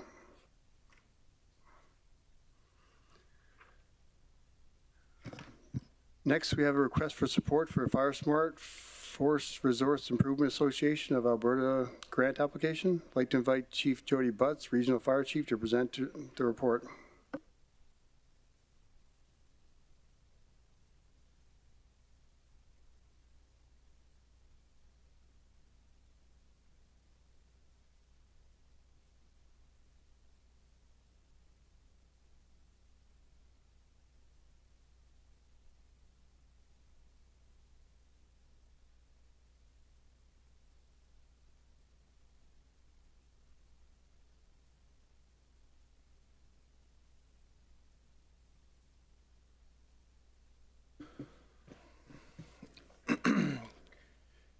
Good evening, Mayor Bowman, members of council. For the record, my name is Jody Butts, Regional Fire Chief Director of Emergency Management. I don't have much of a presentation for you here tonight, but what I do come with is a request on behalf of the FireSmart Wood Buffalo program in seeking Municipal Council's resolution indicating a unanimous support for applications to the Forest Resource Improvement Association of Alberta, or otherwise known as FREA, for vegetation management and fuel reduction projects in the communities of Anzac, Fort Chip, and Janvier. In January of this year, the FireSmart Wood Buffalo program submitted 3 expressions of interest projects as part of the FREA grant application process. The FREA grant is the single source of provincial funding that is dedicated to the application of the FireSmart principles. You may ask, why does a grant application require a resolution from a municipal council? Well, the simple answer to that is the impact of wildfire across Alberta and Canada continue to be a major concern, resulting in the allocation of these grant funds and the government signaling that the current grant funding models are not as effective as hoped in reducing the impact of wildfires on communities. So the application process for the FRIA grants for the Fire Smart funding has been and is adjusting to include the requirement that grant receipts adhere to the following 3 elements. And those elements are you've got to have a plan, then you've got to have commitment, and then how are you going to execute it? For us here in the municipality, our plan is the that's our wildfire mitigation strategy that council approved here last fall. So, and that aligns with the application process, and the commitment is what the ask is here tonight. So that concludes my presentation, and happy to take any questions. Thank you, Chief. Do you have any questions of council? Councilor Dogar? Sir, thank you very much. Thank you, sir, for presenting. Always extremely happy to see uniformed people who sacrifice so much for the community. We are always indebted to you. My question is, I read the term vegetation management. What I understand, probably half the forest, some portion of the forest is cut, and the some portion is the same again sowed again. Am I right? Through the chair to Councillor Dogar, essentially, yes, there are different ways of vegetation management. There's thin cleaning, pruning. There's also what we're going to be experiencing is clearing out of the dead and the down from the result of the fire 7 years ago. So it's a multitude of things, but essentially it's thinning it out so that those fires can't, I guess, build momentum in the form of heat that then creates, I guess, the speed of wildfire spread and helping us control it better. Thank you. What I understand is certain portion of the forest is must to control fire and climate. And of course, there is a cutting is also for the income purpose and those trees which are grown up and they are being wasted. But is there any duration, you know, of how much age of the tree should be there to cut it? Through the chair to Councillor Dogar, I don't have the exact, the data on the age of the trees. However, you are exactly correct. There are different species of trees in the forest that support the active spread of wildfire, and there are trees such as the poplars. A poplar stand would I describe as Mother Nature's fire break. Thank you, sir. Thank you, Councillor Dogar. Councillor Strud? Thank you, Mayor Bowman, and thank you for the presentation, Jody. Is John V. normally under the provincial office in Lac La Biche for wildfire mitigation? Through the chair to Councillor Stroud, that's correct. Yes. So from what I can understand here is the RMWB wants to take a further step by applying for this provincial grant to ensure that wildfire mitigation is enhanced surrounding Fort McMurray and specific rural hamlets where it is a priority. It's just to enhance what the province is already supposed to be putting forward for us? Yeah, through the chair to Councillor Stroud, that's probably the most accurate way to describe that. The Fire Smart program encompasses all of our communities in the region, from Fort Chipewyan to Conklin. And certainly, to your question, John V. is a part of that, not to be excluded. We include that in the wildfire mitigation strategy, and all of those measures are I guess if you were to review that plan, all of those measures are included in there. Thank you very much. Thank you, Councillor Stroud. Do we have any more questions from council? I'm not seeing any. Thank you, Chief. Do we have any delegates this item? Thank you, Mayor Bowman. No, we don't have any delegates for this item. Thank you. Can I have someone make the motion? Councillor Grant? Thank you, Mr. Mayor. I move that the mayor be authorized on behalf of council to provide letters of support for the Forest Resource Improvement Association of Alberta in support of the Regional Emergency Services Fire Smart Wood Buffalo team applications for vegetation/fuel management funding in each Anzac, Fort Chipewyan, and John V. Thank you, Councillor Grandison. Can I have someone second that motion? Councillor Ball? I'll second that motion. Thank you. Are there any further questions, comments, or debate points of council? I'm not seeing a call for a vote. All in favor? That's carried unanimously. Thank you. We're going to take a quick 15-minute break here, everyone, and be back at 10 p.m. Thank you.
Welcome back, everyone. Next, we have the 2023 Q1 Progress Report, Council Strategic Plan 2022 to 2025. I'd like to invite Kelly Hansen, Director of Strategic Planning and Program Management, to present the report, please. Good evening, Mayor and Council. My name is Kelly Hansen, Director of Strategic Planning and Program Management. I'm here this evening to provide the Q1 2023 update on the implementation of Council's strategic plan. Outlined on the screen are the 4 components of the presentation this evening. We'll complete a review of our established commitment for ongoing reporting, provide a brief outline of the organizational approach that's been used to activate Council's strategic plan, review highlights of the Q1 progress, which will include the current percentage of completion as of this reporting period, and then review next steps. Shared on this screen is the reporting schedule that was received by Council in December of 2022. Important to note that today's updates being provided are reflective of the progress made between January and March of 2023, which is in alignment with the approved quarterly reporting schedule. As a part of administration's approach to implementing Council's plan, staff from various departments formed 5 interdepartmental working groups. Members of the working groups then defined what tasks would be required to meaningfully action the delivery of the 28 milestones and actions included in Council's strategic plan. 155 tasks were identified. Collectively, the tasks were identified with the intention to provide measurable actions that allowed for shared monitoring of progress and ultimately provide transparent accountability as we continue to action your strategic plan. In the Q1 progress report included in Council's package, the status of tasks that are marked as complete or in progress was only done if administration was confident that meaningful work in progress was indeed achieved. In short, if there was hesitation related to the progress or the alignment with Council's direction, we erred on the side of caution and underreported. On behalf of my colleagues, I'm pleased to share an excerpt from the Q1 progress report, which was included in your package, to highlight some of the projects and initiatives that have contributed to the delivery of Council's plan during this reporting period. In alignment with the fiscal management values in Council's plan, some of the highlights for Q1 include the organizational review RFP was posted and closed, which is in support of Council's direction to evaluate the organization. The RMWB was named as Alberta's top 75 employer in 2023 and is an example of investing in the health and safety of employees. Joint health and safety committees were established with representation from across the organization and show how staff are being engaged in health and safety. Winter Wellness Ambassadors supported drop-in wellness events for staff. These events were set up in seven different office locations with virtual sessions also hosted, all of them being examples of implementation of health and safety initiatives. And lastly, employee training options continued to expand outside of the classroom. Learning opportunities were offered virtually, online, by way of self-direction, and in some cases, they've been shortened to better meet the needs of different styles of learning. Throughout the presentation, we've incorporated a number of photos that allow you the opportunity to see visually the plan in action. In alignment with building partnerships, value in Council's plan, administration refined the process for consistently monitoring, measuring, and reporting meetings hosted or attended through the region, allowing for a baseline. Administration worked with industry and provincial representatives as a contributing partner in an emergency exercise conducted by Suncor. The Heritage Resource Management Plan was approved and is an example of work that will help to promote a positive image of Wood Buffalo. The Blueberry Festival and Christmas in the Village events were supported by this council as an example of how we've worked together with stakeholders to support community investment initiatives and promote the region and help ensure communities continue to grow into the home we know and love. Additional work that is well aligned to council's values includes the International Day for Elimination of Racial Discrimination being proclaimed.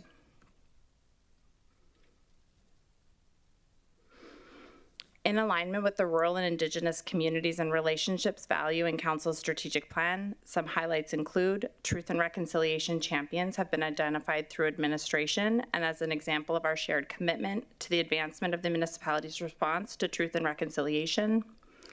An additional protocol agreement was signed, bringing the total to 10. Red Dress Educational Art Gallery was supported during the Arctic Winter Games, as well as an art exhibit of Honor and Remember was installed in the lobby of Jubilee.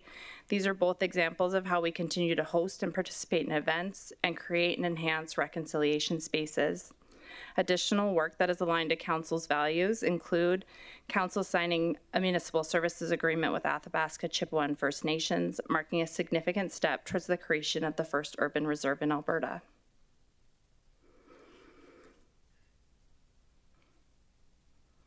Highlights for the local economy value in Council's strategic plan include reporting matrix being established with economic development and tourism, demonstrating how administration worked to update the community investment program funding agreements with Fort McMurray Wood Buffalo Economic Development and Tourism and the RMWB, and enhance the review process for fund distribution.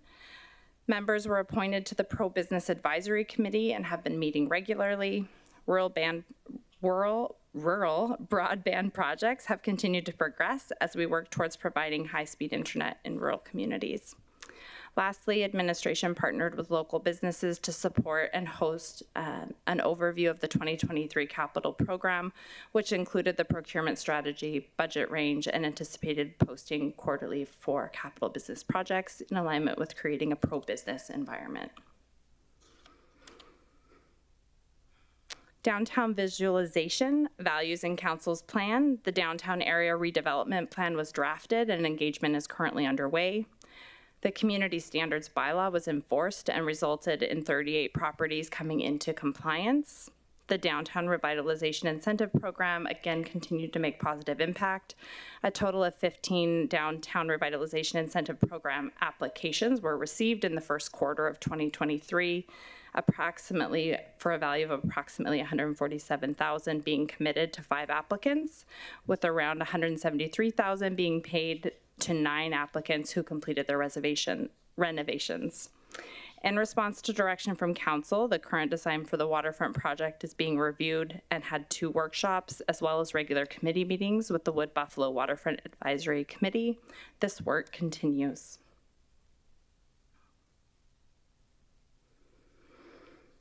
In addition to the information that's been presented this evening, the agenda package includes a Q1 progress report for Council's strategic plan, which includes an appendices with additional projects that are well aligned to the plan, as well as a current list of the 155 identified tasks. Looking forward, the next reporting period, we're working internally to roll out an interactive progress tool that would allow for Council and administration to independently monitor the progress of the plan at a glance and at your fingertips. In closing, our next steps will include continued management, monitoring, and reporting to Council as aligned with our commitments, further refinement of the reporting resources, and incorporating adjustments as required. Thank you. I'd be happy to take any questions. Thank you.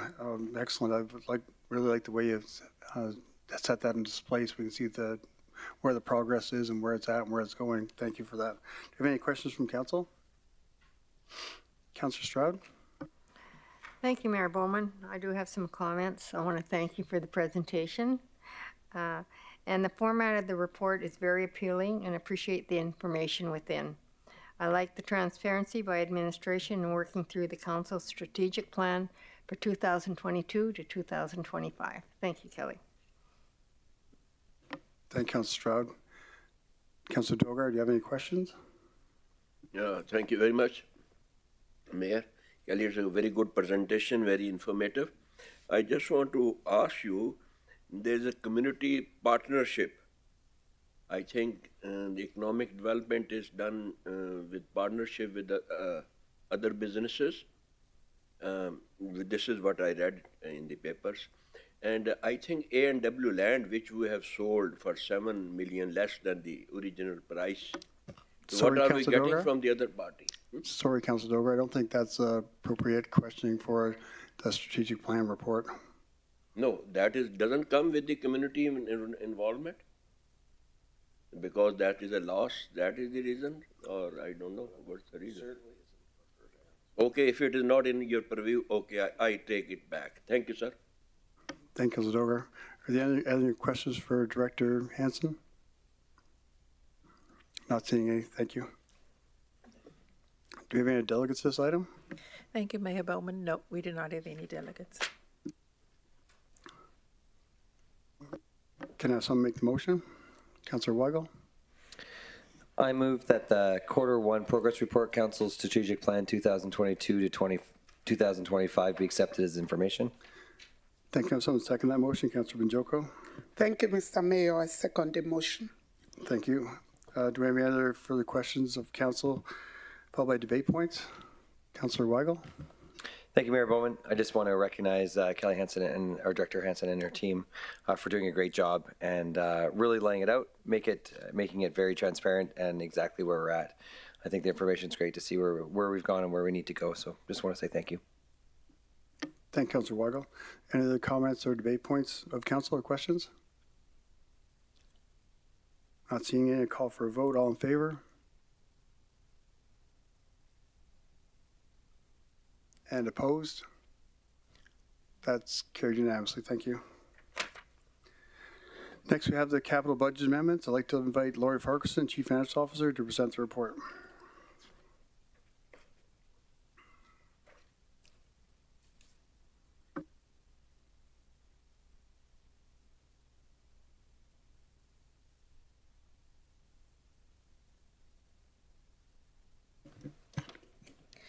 Good evening, Mayor and Council. For the record, my name is Lori Farquharson, Chief Financial Officer, and with me this evening are members from our engineering department. Administration is submitting one capital budget amendment for your consideration and approval. Council is the approving authority for the capital budget as per the provisions of the Fiscal Responsibility Policy, FIN 160. This capital budget amendment will result in a net increase of $2.8 million to the 2023 and thereafter capital budget as outlined in the budget net change summary. An additional $2.8 million in funding is required to award the construction tender package to the lowest qualified bidder for the Forest Road Deep Utilities Upgrade construction project. The cash flow for the project has also been updated to better align with the construction schedule. The net increase of $2.8 million is from the 2023 and thereafter budget. The full budget impact of this amendment will be incorporated in the 2023 budget upon council approval. Attachments 1 through 3 illustrate this impact.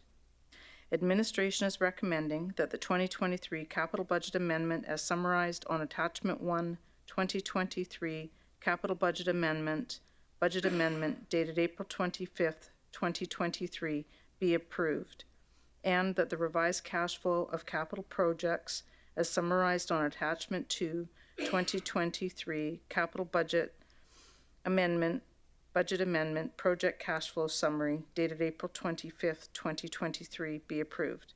This concludes my presentation. We're happy to take any questions. Thank you. Any questions from council? Councilor Ball? Thank you, through the chair.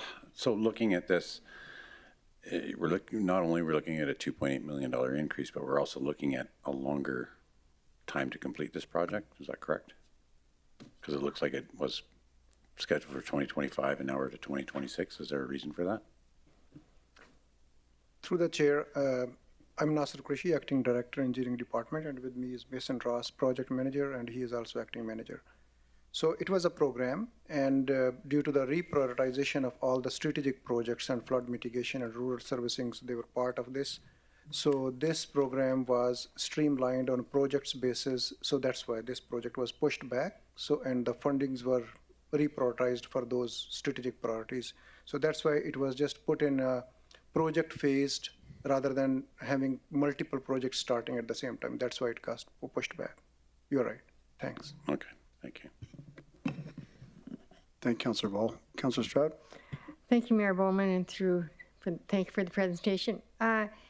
So I'm just wondering, what is the total cost of this utility upgrade on Solin Forest Road?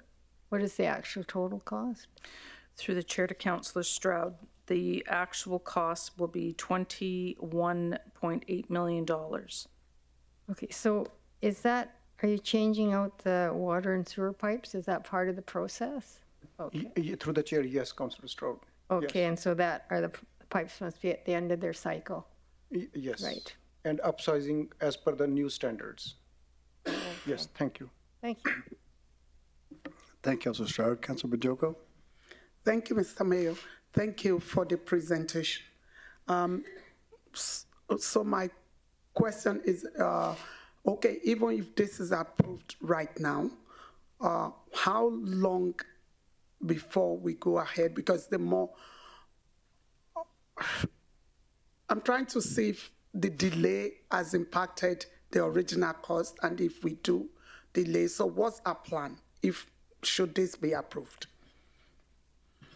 Through the chair, we are just waiting for the funding approval, and after that, we have already engaged SCM, so it will be awarded. So the earliest possible, we will be in the construction season. Maybe Mason, if you want to add, please do it actual schedule. Through the chair, to Councilor Bajoko, for record, my name is Mason Ross, project manager for this project, as Nazar noted. So where this project starts is actually in the school zone at the Thickwood Heights Public School. So we won't be able to commence construction until the public school district is in recess, which is, I believe, July 1st. So that would be the expected timeline for breaking ground with an accelerated or a very tight schedule to try and get out of that school zone for the resuming of the school year in September. We would be looking to get it out of that area before school resumes. Okay, so between like July and September should be done. July 1st and I believe August 27th is our milestone date to get out of that area. Thank you. Thank you, Councilor Bajoko. Councilor Ball? Thank you, through the chair. Just one more question. I might have missed it in the report here, but what was the reason for the additional funding? It says it came in high, but do we know why? Through the chair to Councillor Ball, it was just the market conditions. So we had our engineering estimates, and by the time lapse from we received engineering estimates to the time we posted tenders, so due to all this market fluctuations, it's a 15% variance. That's where we are just asking 2.8 million. So the work for this year is 7 million, or is it 7 million? And we're adding 2.8 to that, or it was 4.2 million plus 2. I'm trying to figure out how much higher it is for this particular contract this year. Like, yeah, Mason, as per cash flows, maybe he can just give a bit of. Yes, so through the chair to Councillor Ball, we did see increases on some of our general items, so the mobilizations, dust control, insurances to the tune of 38% more than what we originally estimated in the pre-tender, as well as the water main came in 14.2% higher, as well as the surface works is 26.4% higher than what was estimated, which gave us just about 1.4 million more than what was anticipated for the whole project for those particular items. Where we're doing some specialized trenchless work underneath the Suncor and TC Energy pipelines, we saw some higher than anticipated costs with those specialized subtrades. okay, so what was the original budget? What did we think it was going to cost us? I believe the original estimate was, if you bear with me here, give me a moment. Yeah, we had the budget request at 19 million. The pre-tender I have 18.5. Just for this one contract? For this one contract, yes. So we're tendering out the entire thing in one piece, is that correct?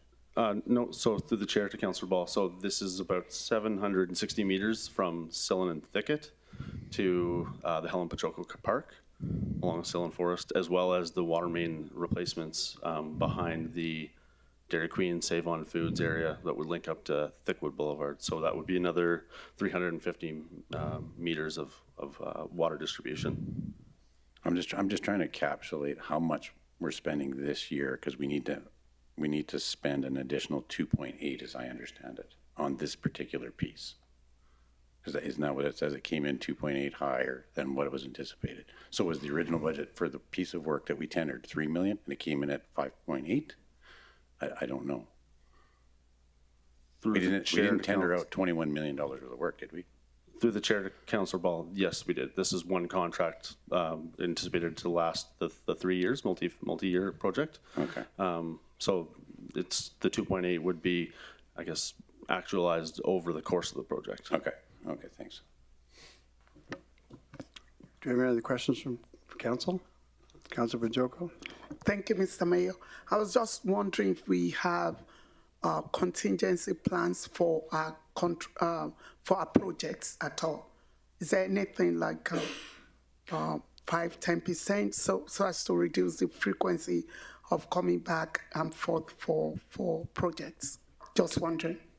Through the chair to Councillor Banjoko. So this budget request is without any contingency. So it's just whatever the difference is. So just to award the contract, that's where we asked 2.8. So normally, this is what, if we have budget, we keep, but otherwise we don't have contingencies in this budget request. Yes, thanks. Maybe for future. Thank you, Councilor Bajoko. Any other questions from council? Not seeing any, thank you. Do we have any delegates for this item? Thank you, Mr. Mayor. No, we don't have any delegates. Can I have someone make the motion? Councilor Walkwin? Thank you, Mr. Mayor. I move that the 2023 capital budget amendment, as summarized on the attachment 1, 2023 capital budget amendment dated April 25th, 2023, be approved, and that the revised cash flow for capital projects, as summarized on attachment 2, 2023 capital budget amendment project cash flow summary dated April 25th, 2023 be approved. Can I have someone second that motion? Councilor Banjoko? Thank you, Mr. Mayor. I second the motion. Thank you. Are there any other further questions or debate points of council for administration? Not seeing any. Call for a vote. All in favor? And opposed? That's carried with one opposed. Thank you.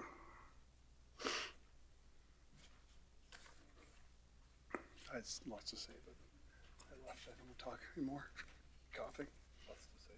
Well, we have $4 million in federal grants for this, and the savings was 2.8 million in savings from the other projects. I was going to.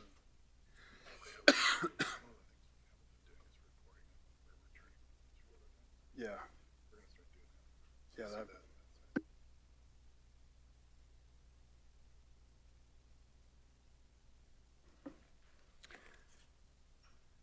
Next, we have the Royal Canadian Mounted Police retroactive salary costs. I'd like to invite Deanne Berge, Director of Community Protective Services, to present, please. Good evening, Mayor and Council. My name is Deanne Berge. I'm the Director of Community and Protective Services, and I'm presenting the RCMP retroactive salary cost report. On August 6, 2021, the federal government signed the first collective agreement with the National Police Federation, who represent the RCMP regular members and reservists. This collective agreement resulted in a retroactive salary cost increase from March 31st, 2017 to March 31st, 2021 for contract partners. The salary increase included economic and market adjustments for 6 years, beginning in 2017. The salary for a first-class constable increased from $86,110 to $106,576. A letter from the federal government was received on February 28, 2022, that outlined the estimated impact of the retroactive costs for the pay raises. The estimated cost was between $5,160,000 and $5,422,000, and it was not clear at that time whether the federal government would absorb these costs or whether they would be forwarded to the municipality. An invoice was received from the RCMP on March 31st, 2023 for $5,231,000, and $383.77. The federal government, through the Public Safety Canada, notified jurisdictions that there are options for payment of this invoice. The invoice can be paid in full within 45 days as stated in the contract, or a request for an extended payment schedule can be submitted, which would allow up to 2 years to pay the invoice in full, which would be March 31st, 2025. The administrative recommendation is that $5,231,383.77 be transferred from the Emerging Issues Reserve in accordance with Council Policy FIN 160, Fiscal Responsibility, and paid to the RCMP to satisfy its retroactive invoice in full. That concludes my presentation. Thank you. Thank you, Jan. Do we have any questions? Councillor Stroud? Thank you, Mayor Bowman. Thank you for the presentation. So what percentage of the annual cost of policing in the municipality is being subsidized each year from either the provincial or federal government? Through the chair to Councillor Stroud. So the municipal services agreement covers the urban service area, and that's directly what this cost is associated to. And 90% of that is paid by the municipality and 10% is paid by the federal government. Oh, 10%. So is the pay rate similar for RCMP officers across Alberta, or is the RMWB at a different rate of pay? Through the chair to Councillor Stroud, the rate of pay is similar across Canada. There is the addition of COLA for RCMP officers in Fort McMurray. Okay. I wonder what happened to the 30%. Thank you. Through the chair to Councillor Stroud, 30% is with the provincial policing services agreement. So it's 70-30 for the provincial. So the municipal services agreement is 90-10 and the provincial is 70-30. Through the chair to Councillor Stroud, just to be clear, this particular retroactive is strictly related to the municipal policing service agreement. So I talk about the provincial one, that's separate. The provincial government is paying that. Well, we are kind of through that whole rural policing, but the bill's going to them. Thank you, Councillor Stroud. Do we have any other questions of council? Not seeing any. Do we have any delegates for this item? No, Mr. Mayor, we don't have any delegates. Thank you. Can I have someone make the motion? Councillor Weigel? I move that $5,231,383.77 be transferred from the Emerging Issues Reserve in accordance with the Council Policy FIN-160, and that the fiscal responsibility and paid to the Royal Canadian Mounted Police to satisfy its retroactive salary invoice in full. Thank you, Councillor Weigel. Can I have someone second that motion? Councillor Banjoko? Thank you, Mayor Bowman. I second the motion. Thank you. Do you have any other questions of council or debate points or comments? Not seeing any. Call for a vote. All in favor?